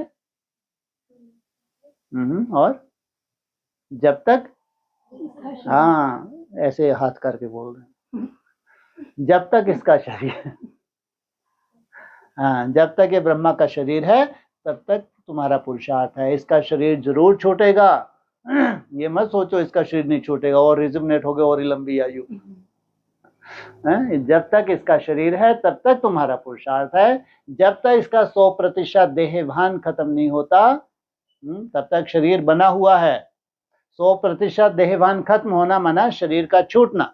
तो यही तुम्हारी रेस है कि हमको क्या करना है? इस शरीर को छोड़ना है, देहभान को छोड़ना है, पूरी तरह से आत्मभान में टिकना है। हाँ जी।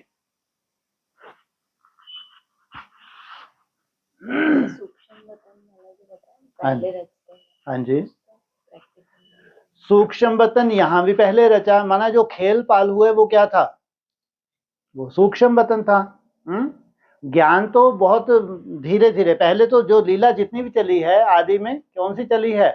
साक्षात्कार की लीला चली है। मुरली फिर बाद में शुरू हुई, मुरलियों में भी धीरे धीरे धीरे धीरे अब जाके रिफाइन हो रही है। लेकिन सूक्ष्म वतन पहले रचा, उसके लिए टाइम भी दे दिया था। सूक्ष्म वतन कितने समय के लिए रचा था? 40 वर्ष के लिए। इसका मतलब जब 40 वर्ष में 76 में पूरे होंगे तब तुमको सूक्ष्म वतन की दरकार नहीं है। तब तुम्हारा मंथन इतना सुंदर हो जाएगा, तुम मुरलियों का सार निकाल लोगे, जो सार जो ये क्या साक्षात्कार से नहीं निकल आया। तब तक तुम्हारा मंथन इतना सुंदर हो जाएगा कि तुमको साक्षात्कार की दरकार नहीं है कि तुमको कोई साक्षात्कार हो, तुमको बहलाया जाए, कोई भविष्य की रूपरेखा बताई जाए। इसलिए पहले सूक्ष्म वतन को रचते हैं, उसके बाद फिर तुमको समझ देते हैं, फिर मंथन के द्वारा तुम नई दुनिया की स्थापना करते हो। वो जो एक्चुअल वाला सूक्ष्म जो एक्चुअल वाला सूक्ष्म वतन है वो सदा ही था। तुम्हारे स्थूल सृष्टि के जब प्रश्न उठा कि ये कब से स्थापना हुई, कैसा है, तो बोल इसके लिए क्या बोल रहे हैं, ये सदा ही है। ये तो फिर भी 4 अवस्थाओं से गुजरती है, लेकिन वो सूक्ष्म वतन के लिए नहीं बोला कि वो 4 अवस्थाओं से गुजरता है। वो अविनाशी दुनिया है। कौन सी? जो सूक्ष्म वतन है वो अविनाशी दुनिया है। हमारी भक्ति मार्ग में जो हम ऊपर इशारा करते हैं स्वर्ग पधारा, तो हमारी कल्पना क्या होती है कि कुछ शायद वो स्वर्ग अर्थात सूक्ष्म वतन में वो देवताओं की दुनिया है ऊपर। जैसे मुरली में ही आ गया, ब्रह्मा विष्णु महेश का क्या बोला, ये सदा ही है, माना वो सूक्ष्म वतन सदा ही है। इसलिए जो भी हमारे यहाँ भक्ति मार्ग में मरता है तो क्या कहते हैं, स्वर्ग पधारा। और एक बहुत पुण्य की पुण्य आत्मा चाहिए उस स्वर्ग में पधारने के लिए। उस स्वर्ग में कौन जाते हैं, कैसी पुण्य आत्मा होनी चाहिए, जिन्होंने परम धाम जाने का लक्ष्य रखा हो। सोचो, सूक्ष्म वतन को तो कोई जानता ही नहीं, लेकिन हाँ हमको ज्योति ज्योत समाना है, हमको जन्म मरण से छूटना है, तब जाके कुछ समय के लिए उनको बीच बीच में, ये हिस्ट्री में भी है ऐसा। हिस्ट्री में बहुत सी ऐसी श्रेष्ठ आत्मा है जो कंटिन्यू जन्म मरण में नहीं आती। इतनी तपस्वी आत्माएं होती हैं, बीच बीच में वो सूक्ष्म वतन में रहती है। हिस्ट्री की बात कर रहा हूं मैं। फिर वो क्या करती हैं, फिर आके जन्म लेती हैं, फिर अपनी तरह का कर्तव्य करती हैं, फिर सूक्ष्म, फिर हाँ जब कर्तव्य करने के लिए जन्म लेती हैं भूल जाती हैं। सबसे वंडरफुल बात, जब जब उन्होंने जन्म लिया है तो पिछला सब कुछ भूल गई, लेकिन उनके संस्कार उनमें रहते हैं। संस्कार के आधार से अपना कर्तव्य करने के बाद फिर उनके अंदर वही क्या हो जाता है, वो जो नूंद है उनके अपनी तरह के संस्कारों की, उस हिसाब से फिर वो फिर सूक्ष्म वतन जाती हैं, बीच बीच में कर्तव्य करती हैं। इसलिए वो सूक्ष्म वतन सदा ही है। तुम्हारी सृष्टि भी सदा है, लेकिन ये 4 अवस्थाओं से गुजरती है। स्थूल दुनिया में जो भी चीज है उसको 4 अवस्थाओं से गुजरना, ये यहाँ का कायदा है। चाहे सृष्टि हो, चाहे मनुष्य आत्माएं हो, चाहे ये चक्र हो, तो इनकी सबकी 4 अवस्थाएं, लेकिन सूक्ष्म वतन की ऐसी 4 अवस्थाओं का कहीं कोई जिक्र नहीं आता। वो सदा ही है। उस सदा ही संसार में तुमको जाना है। आज की डेट में सबसे बड़ा तुम्हारा लक्ष्य है कहाँ जाना, हाँ उस सूक्ष्म लोक में जाना, उस सूक्ष्म वतन में जाना। वहां जाए बिना कोई परम धाम नहीं जा सकता, कायदा ही नहीं है। हाँ डायरेक्ट तुम आ सकते हो, वाया सूक्ष्म वतन नहीं आना, लेकिन जाना वाया सूक्ष्म वतन है। परम धाम कोई भी नहीं जा सकता जब तक सूक्ष्म वतन ना जाए। इसलिए ये साधारण बात नहीं है सूक्ष्म वतन तक जाना। सूक्ष्म वतन जाना माना ये सृष्टि से डिटैच हो जाना। क्या, अपने शरीर से पूरी तरह से डिटैच हो जाना, 3 आयाम की दुनिया से टोटली डिटैच हो जाना। तो कहेंगे अब तुम कहाँ पहुंच गए, सूक्ष्म वतन में पहुंच गए।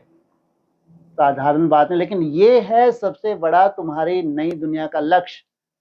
शरीर रहते रहते तुमको सूक्ष्म वतनवासी बनना है।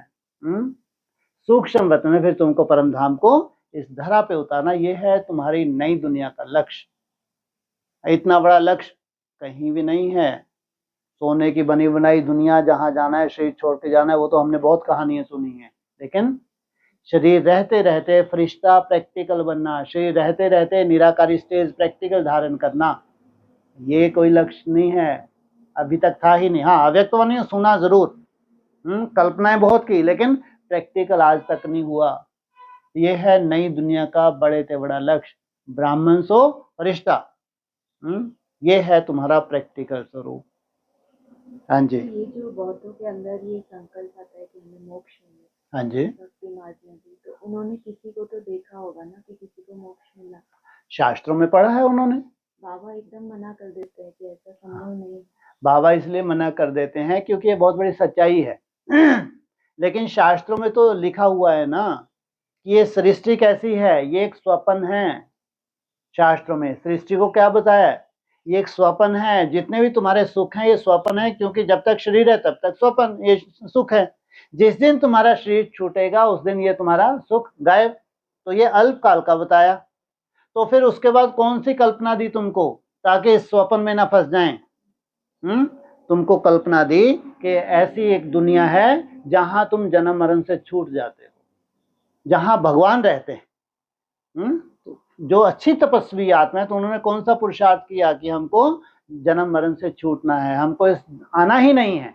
जब ये विनाशी दुनिया है, जब ये सुख विनाशी है, जब ये शरीर विनाशी है, तो फिर हम यहाँ क्यों रहें भाई? क्यों ना हम वो पुरुषार्थ करें जो अविनाशी भगवान है, हम क्यों ना उसकी गोद में जाएं। फिर तुमने पुरुषार्थ किया जन्म मरण से छूटने का, लेकिन तुमको नहीं मालूम था कि परम धाम कोई जा नहीं सकता। एक बार जो आत्मा नीचे उतर जाती है, वो सच्चाई अभी आके बताई है बाप ने कि एक बार जो आत्मा नीचे आ जाए तो वो कभी भी ऊपर जा नहीं सकती। लेकिन सूक्ष्म वतन सदा ही है, और सूक्ष्म वतन का तुमको मालूम नहीं होता। तो इसलिए तुमने पुरुषार्थ किया है, लेकिन बाप ने सच्चाई बताई है कि कोई भी ऊपर वापस नहीं आ सकता। तो लेकिन उनकी भावनाओं का फल तो मिलेगा नहीं मिलेगा है, और उनको थोड़ी मालूम कि परम धाम कैसा है कैसा नहीं है। तो उनकी भावनाओं का फल क्या मिला? तो सूक्ष्म वतन में वहां कोई सुख दुख नहीं है। वहां तो कैसी है आत्मा?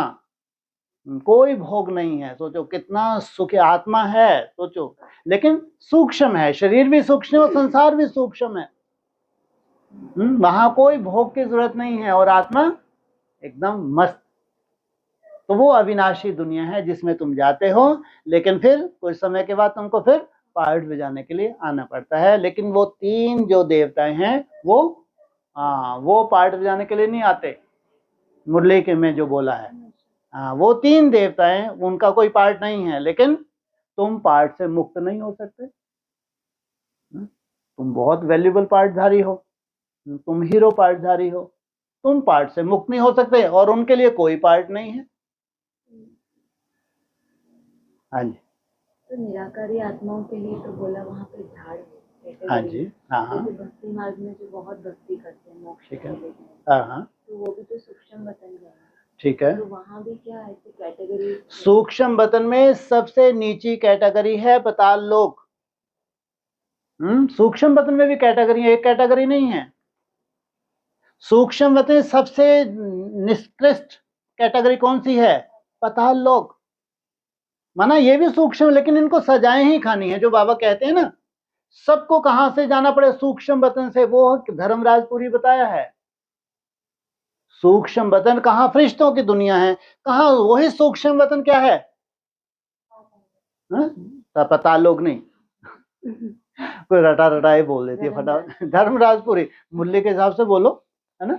वही सूक्ष्म वतन फरिश्तों की दुनिया, वही सूक्ष्म धर्मराजपुरी है। सोचो, धर्मराजपुरी बहुत नीचे की स्टेज की आत्माएं हैं। वहां से वो क्या भोगेंगी? अपने सूक्ष्म सजाएं भोग के प्योर होके उनको परम धाम जाना है। और तुम शरीर रहते रहते सूक्ष्म वतन वासी बनते हो। बहुत जमीन आसमान का अंतर है। सूक्ष्म वतन से सबको प्रसार होना पड़े, क्योंकि वहां धर्मराजपुरी भी कहलाती है। तो वो तुम्हारी कैसी अवस्था? तुम सूक्ष्म वतन में जो जाते हो, फरिश्ता बन के जाते हो, तो फर्श की दुनिया को तुम छोड़ के जाते हो। कहाँ तुम और कहाँ वो हैं? दोनों ही सूक्ष्म वतनवासी। फरिश्ता भी सूक्ष्म वतनवासी, अब लौकिक दुनिया के हिसाब से।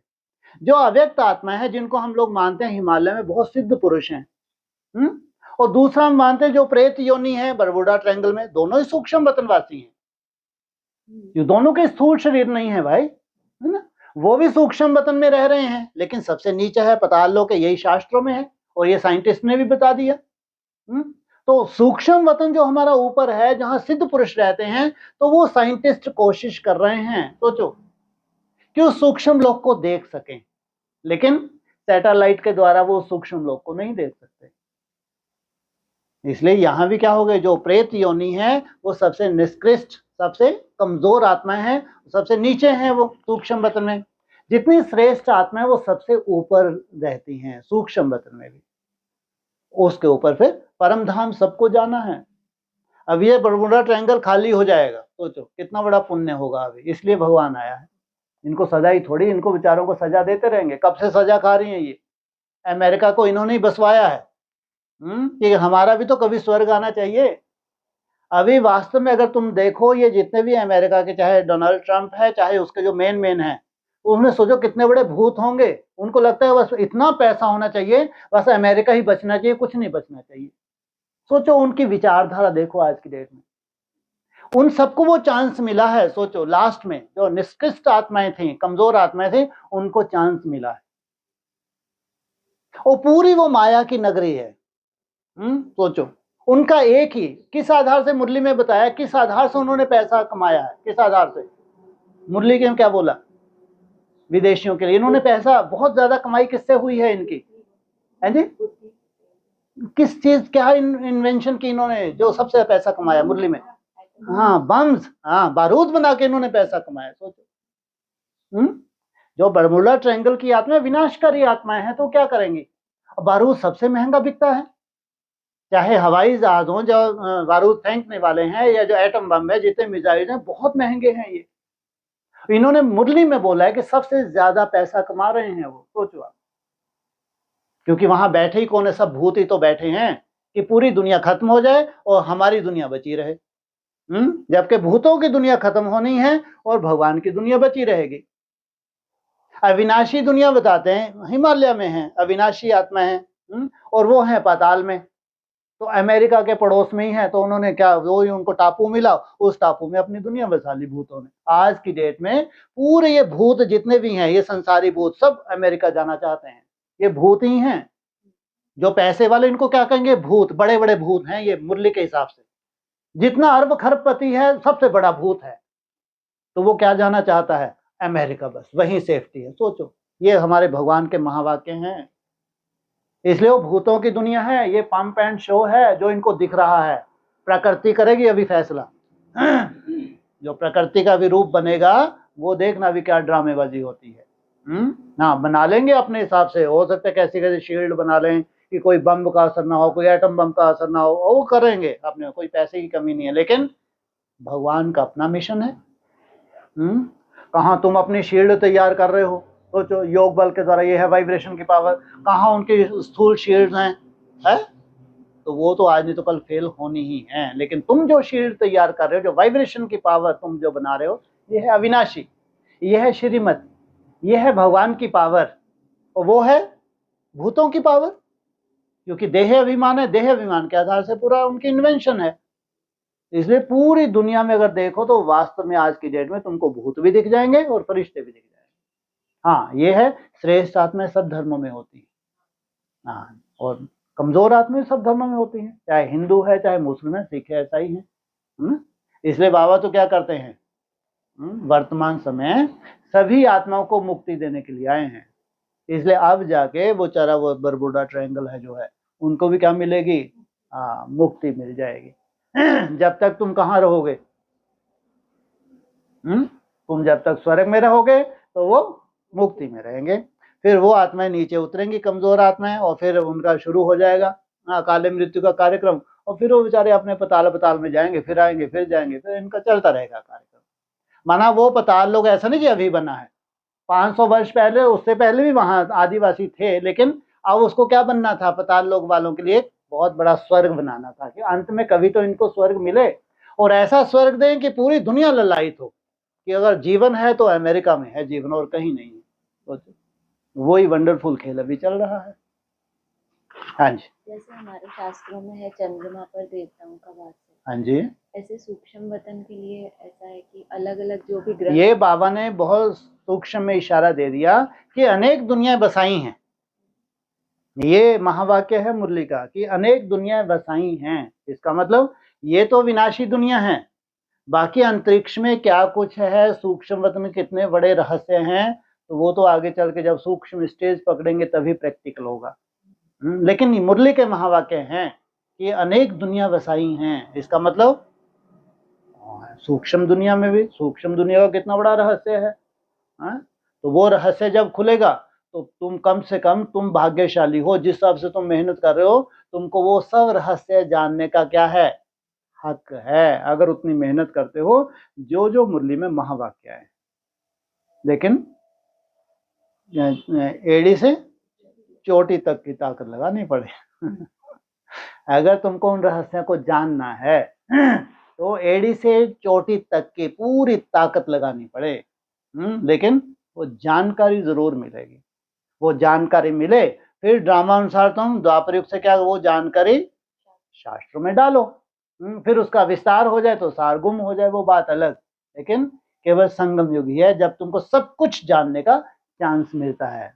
हाँ जी, कभी यहाँ पर ग्रह दशा की भी बात होती है ना, हाँ जी, तो उन ग्रहों के कंट्रोल करने वाली कोई चैतन्य आत्मा है, निवास करने वाली, तभी कहेंगे ना कि उनकी दशा बैठ गई, या वो जड़ की बाबा बात है। देखो, एक जड़ ग्रह हैं, ठीक है, उनकी अपनी अपनी चाल है, घूमने की गति है, साइंटिफिक। हर एक ग्रह की अपनी अपनी गति है, अपनी अपनी गति से घूम रहे हैं। वो आपस में उनका कुछ ना कुछ ऐसा है, पूरा हिसाब किताब बना हुआ है, जो ज्योतिष एक विज्ञान भी है। वो विज्ञान हमको ये बताता है कि ये जितनी भी सृष्टि है ये पूरी उन ग्रहों से प्रभावित होती है। बाकी वो जड़ ग्रह हैं, उनको घुमाने वाली कोई बात नहीं है, वो तो स्वतः ही घूम रहे हैं, अपनी स्पीड से घूम रहे हैं।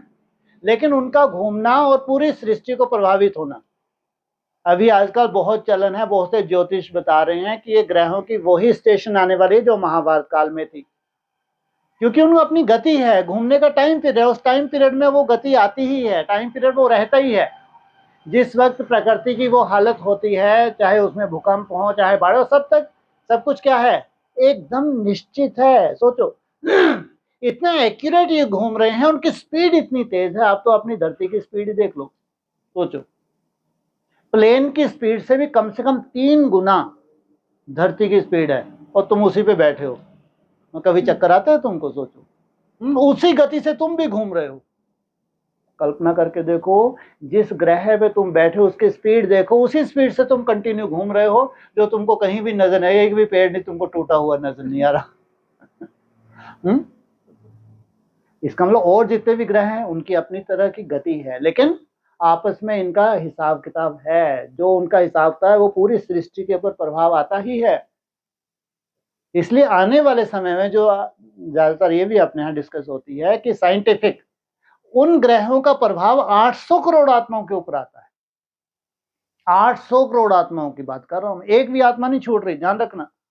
800 करोड़ में 800 करोड़। अब डिपेंड करता है, हर एक धर्म में अच्छी आत्माएं हैं, चाहे वो अपने क्रिश्चियन धर्म में हो, चाहे सिख धर्म में हो, मुस्लिम धर्म में हो, वो अपनी तरह की इबादत करते नहीं करते। तो ग्रहों का प्रभाव तो होगा, लेकिन उतना कम होगा। जितना धार्मिक प्रवृत्ति की आत्मा है उतना वो कम प्रभावित होगी, जितना धार्मिक प्रवृत्ति की नहीं उतनी ज्यादा प्रभावित होगी। ऐसे हमारे ब्राह्मणों की दुनिया में जितना जास्ती आप उपराम रहते हो, आत्मचिंतन में रहते, उतना कम प्रभावित होंगे, जितना देहभान में रहते उतना जास्ती प्रभावित होंगे। माने ये कोई ऐसा नहीं कि भगवान अलग से बैठ के किसी को सजा दे रहा है, किसी को, कुछ नहीं है, साइंटिफिक है ये। और तुम्हारी अपनी मन बुद्धि, जिसको टोटली डिटैच होने का चांस मिला है कि तुम इन ग्रहों से भी ऊपर चले जाओ, ताकि इस ग्रह दशा का 1.1% भी असर तुम्हारे ऊपर ना हो। सोचो, इसलिए बाबा ने कभी इन जड़ ग्रहों की कभी कोई ऐसा जिक्र नहीं किया, क्योंकि तुम्हारा लक्ष्य बहुत ऊंचा है। तुम्हारा लक्ष्य है इस शरीर से डिटैच होना। ये शरीर जो 5 तत्वों का बना है, जिसको क्या प्रभावित करता है, ग्रह प्रभावित करते हैं। और तुम इससे टोटली जब डिटैच हो जाते हो तो तुम्हारे ऊपर कोई प्रभाव नहीं होता। इसलिए हमारे यहाँ ये चलन भी है भक्ति मार्ग में, जब कोई विशेष ग्रह का प्रभाव होता है तो ज्योतिष के पंडितों के पास जाते हैं कि इस ग्रह की शांति मानते हैं, लेकिन उनकी भावनाओं का फल मिलता है। तो वो कोई ना कोई अनुष्ठान बताते हैं, वो अनुष्ठान पंडित जी कर देते हैं, तो वो शांति होगी ग्रह की, माना उनकी भावनाओं का फल मिला जो उन्होंने दान पुण्य किया। लेकिन ग्रह का अपना प्रभाव होता है।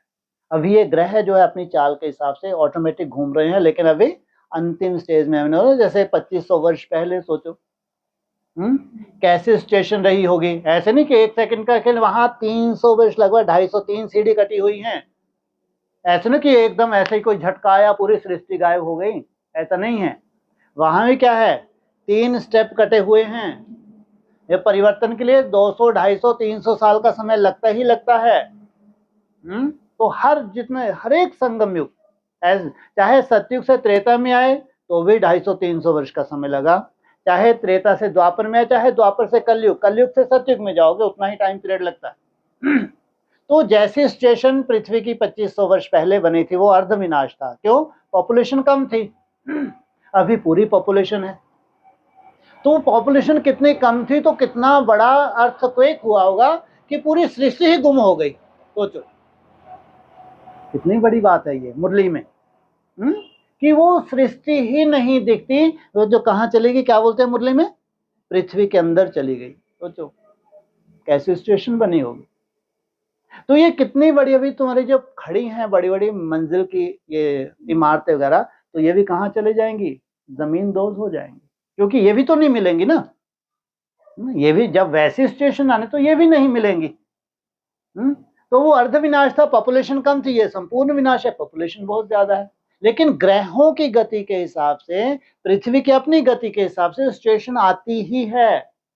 कुछ ऐसा नहीं हो रहा कि बहुत पाप कर्म बढ़ गया इसलिए, हाँ शास्त्रों में ऐसा लिख दिया, वो तो स्वाभाविक है, जितनी पॉपुलेशन बढ़ेगी तो कमजोर आत्मा आएंगी तो पाप बढ़ेंगे, जो पुण्य आत्मा है उनका भी वायुमंडल खराब होगा। ये तो एक नेचुरल सा है, ये तो कोई इसमें वो नहीं है। तो ऐसे समय पे भगवान आते हैं, भगवान एक नई छोटी सी सृष्टि स्थापन करते हैं, बस उनका कार्य पूरा हो गया। उन्होंने छोटी सी सृष्टि बनाई, वो कहाँ भेज दी, अविनाशी खंड है जम्बूद्वीप। हिमालय अविनाशी खंड है। हिमालय का जितने भी पहाड़ और नदियां, इनको अविनाशी बताया मुरली में, हिमालय की बात नहीं। जितने भी पर्वत हैं और जितनी भी नदियां हैं, इनको सबको अविनाशी बताया है, साकार मुरली का पॉइंट है। लेकिन हमारे यहाँ जो हिमालय है, उसका यादगार हमारे शास्त्रों में है, तो वो है अविनाशी खंड, उसको जम्बूद्वीप। तो वहां एक छोटी सी स्थापना हो गई है, वो दुनिया सुरक्षित हो गई। तो जितने भी श्रेष्ठ ब्राह्मण, इसलिए बोला कि माउंट आबू भी नहीं रहेगा अंत में, ये भी मुरली के महावाक्य हैं कि अंत में ये माउंट आबू भी नहीं रहेगा। इसका मतलब अब ये माउंट आबू पूरा एशलम बनेगा, जितने भी वहां माउंट आबू में है ये एशलम है अंत तक। जबकि नीचे तो वायुमंडल खराब होता जाएगा, लेकिन माउंट आबू में जितने भी ब्राह्मण रहते हैं वो भी अपनी तरह का एक संगठन है, चाहे वो अपने अपने घरों में रह रहे हैं, चाहे संगठन में रह रहे हैं। तो माउंट आबू का एक वायुमंडल दुनिया से कैसा होगा, श्रेष्ठ होगा, क्योंकि संगठन की वैल्यू होती है ना। चाहे इसलिए बाबा ने कितनी सुंदर युक्ति रची एडवांस में भी, कि वो हिमालय, ये सॉरी माउंट आबू में जाके जमीन, क्योंकि मुरली के महावाक्य थे ना, एक दिन पूरा आबू खरीद करना पड़ेगा। कि मुरलियों के महावाक्य के हिसाब से बाप ने बोला, उनकी सुरक्षा कर दी, माना जिन्होंने माउंट आबू में जमीनें ले ली हैं, भले जो अनिश्चय बुद्धि बनकर छोड़ के चले जाएंगे, जिनको मरना है वो छोड़ के जाएंगे। जब बाप नहीं रहा ना, ढेर सारे आप बेचेंगे प्रॉपर्टी को, लेकिन कोई तो खरीदेंगे। जिनकी सुरक्षा होनी है वो वहीं बसे रहेंगे, ध्यान रखना। और जिनको मृत्यु मिलनी है वो छोड़ छोड़ के वहां से नीचे आ जाएंगे। लेकिन वहां प्रकृति का ही एक कायदा है, जो संगठित रूप में वहां जितने भी ब्राह्मण रह रहे हैं, आगे चल के परिस्थितियां बढ़ेंगी तो भगवान को याद करेंगे, तो वायुमंडल श्रेष्ठ होगा, तो आबू क्या होगा, सुरक्षित। लेकिन फाइनल में फिर आबू को नहीं रहना है, फिर वो जम्बूद्वीप, जम्बूद्वीप माना हिमालय। इसका मतलब ये नहीं कि आबू खत्म हो जाएगा, ऐसा नहीं है। वो तो ऐसा पर्वत है, कभी खत्म हो ही नहीं सकता। आबू पर्वत का शास्त्रों में यादगार है। वो सोचो कैसा है वो चट्टान कितनी वो है, ग्रेनाइट, तो वो संभव ही नहीं है कि वो खत्म हो जाए, वो अविनाशी है। लेकिन ब्राह्मण वहां से कहाँ पलायन कर जाएंगे, हाँ वो अविनाशी भूमि जहां से सृष्टि की शुरुआत हो रही है, धीरे धीरे सब ब्राह्मण वहां पलायन कर जाएंगे। लेकिन वहां तो लास्ट की बात है, उससे पहले जो भी एशलम बने हुए हैं ये सब सुरक्षित। उसमें बड़े से बड़ा एशलम किसको कहेंगे, माउंट आबू को कहेंगे। वहां एकदम वायुमंडल सुरक्षित, दुनिया की अपेक्षा में। सुरक्षित का मतलब ये नहीं, दुनिया की अपेक्षा में, क्योंकि संगठित रूप में आपस में मिलके जो भी हैं घर बना लिए, तो भगवान को याद करेंगे तो वायुमंडल अच्छा बनेगा। बाकी ग्रहों की अपनी चाल है, अपना निश्चित समय है, और निश्चित समय से ये विस्फोट होना, भूकंप आना, ये सब कुछ अभी बहुत ज्यादा होगा दिन पर। इसलिए तुमको भी ऐसे समय पे प्रेरणा देता है, तुमको सहयोग करता है कि तुमको कर्मातीत अवस्था में ले जाता है। ऐसा नहीं कि तुम्हारी कर्मातीत अवस्था रुक जाए तो ये रुक जाएगा है, और तुम्हारी कर्मातीत अवस्था तब ये नाटकबाजी हुई। हाँ ये है कि ड्रामा अनुसार तुम्हारी कर्मातीत अवस्था की नूंद है, जबकि वो पहले से ही निश्चित है सब कुछ, उसमें तुम्हारी कर्मातीत अवस्था भी निश्चित है। तुमको प्रेरणा होना, तुम्हारी तीव्र गति, तुमको ज्ञान रिफाइन होना, ये सब भी मायने रखते हैं ड्रामानुसार। बाकी वो सीन अपनी निश्चित है, और तुम्हारी कर्मातीत अवस्था भी उसमें निश्चित है। बाकी ग्रहों की अपनी चाल, ये अविनाशी है। ग्रह सदा ही थे, सदा ही हैं और सदा ही रहेंगे। हाँ इनका पूरा रहस्य जानने के लिए केवल ये संगम युग है, वो भी जब तुम फरिश्ता बनते हो उस अविनाशी दुनिया में, तब तो वही छोटे छोटे टोट के जो बाबा ने मुरली में बताए हैं वो है तुम्हारे बड़े से बड़े प्रश्न। सबके नहीं है, जिनके प्रश्न है ही नहीं उनको उत्तर ही नहीं चाहिए। जिनके प्रश्न है वो वैसे फिर एडी से लेके चोटी तक की क्या करें, कहाँ तक जाएं, जीरो थॉट तक जाएं, डिटैच हो जाएं, पूरे शरीर से डिटैच हो जाएं। वो तो अविनाशी दुनिया है, वो तो तुम्हारे लिए क्या लेके खड़े हैं, हार लेके वरमाला लेके खड़े हैं कि पधारे भले पधारे। वहां भले नहीं लगाते वो लोग, बोले पधारे जी पधारे, यहाँ लगाते हैं भले पधारे, क्योंकि कल को मालूम आएगा नहीं आएगा। वहां भले कोई नहीं लगाता, वहां क्या कहेंगे, आप पधारे, आपके लिए हम क्या लेके खड़े हैं, मालाएं लेके खड़े हैं। ये है तुम्हारी दुनिया। तो इसी बात को एडवांस में बाबा ने जो लास्ट अव्यक्तवाणी चलाई, हाँ जी, उसमें ये खास वो बोला था कि ये वो टाइम चल रहा है कि इस समय जो ब्राह्मण जिस तरह के संकल्पों में रहेंगे, हाँ तो वायुमंडल में से उसी तरह की आत्माओं को अपनी तरफ खींच। हाँ हाँ हाँ, बिल्कुल बिल्कुल बिल्कुल। इसलिए बाबा ने बोला कि ये जो इविल सोल है ये मन को पकड़ती हैं। जितना मन आपका कमजोर होगा वो तो कंटिन्यू ब्रह्मांड में है ही है, तो कमजोर मन को वो इविल सोल पकड़ी, तो ग्रहों की दशा जो हो रही है, तो जितनी कमजोर आत्मा उतनी ज्यादा प्रभावित होगी। जितनी आत्मा पावरफुल, पावरफुल का मतलब है कि निराकार स्टेज में टिका, बिल्कुल नहीं। पावरफुल का मतलब जैसे तुम मेरा बाबा मीठा और प्यारा बाबा भी कर रहे हो, तो उसकी भी तो अपनी नूंद है, तुम्हारी सेफ्टी क्यों नहीं होगी। निराकारी स्टेज पे हम एक निश्चित समय पे टिकेंगे, ये हम सच्चाई को जानते हैं, लेकिन आज हमारे पास क्या है, मेरा बाबा मीठा बाबा प्यारा बाबा, तो इससे पूरी तरह सुरक्षित हो आप। बाबा तुमको बिल्कुल इसको सीट को खाली मत करो, भ्रुकुटी में कोई बैठ सकता है क्या निरंतर, कोई नहीं बैठ सकता, लेकिन तुम्हारे अंदर संकल्प का जो बीज है कि मेरे को निरंतर योगी बनना है, उसके लिए जो बीच बीच में प्रैक्टिस करते हो, तो कोई भी सोल कैसे चांस ले सकती है, बिल्कुल नहीं। तो ग्रहों का भी तुम्हारे ऊपर कैसे असर हो सकता है, सबके शरीर प्रभावित होंगे, लेकिन तुम्हारा खान पान इतना शुद्ध हो रहा है, तो जैसे ही तुम तो सूक्ष्म वतन में बसने जा रहे हो, वो इस सूक्ष्म वतन जब बनेगा तब बनेगा, लेकिन तुमने अभी इसी सृष्टि को क्या बना रहे हो, तुम्हारा खान पान सूक्ष्म हुआ तो ये सूक्ष्म वतन है। जितना खान पान जिसका सूक्ष्म हो रहा है, तो कहाँ रह रहा है, वो सूक्ष्म वतन में रह रहा है, तो स्थूल वतन का कारोबार उसके ऊपर प्रभावित नहीं हो सकती वो आत्मा, जबकि वो सूक्ष्म वतन जाना बाद की बात है। लेकिन अभी जो तुम्हारा खान पान जितना सूक्ष्म होता जाता है, ना कोई व्याधि रहनी है, और जो वायुमंडल तुम्हारा पर्सनल या संगठित रूप में, ना किसी इविल सोल का भी इफेक्ट नहीं आने वाला। तो ग्रहों की अपनी चाल है, लेकिन उन ग्रहों की चाल का तुम्हारी दुनिया के ऊपर कोई असर नहीं होता। सोचो कैसा वायुमंडल बनाते हो संगठित रूप में, कि तुम्हारी जो दुनिया है उस पूरी दुनिया के ऊपर कोई असर नहीं आता, भले ही छोटी सी है, लेकिन पूरी दुनिया जैसे कि सुरक्षित है। बाकी चाल ग्रहों की अपनी जगह, वो सबसे बड़ी सच्चाई है। हो गया। ओम शांति।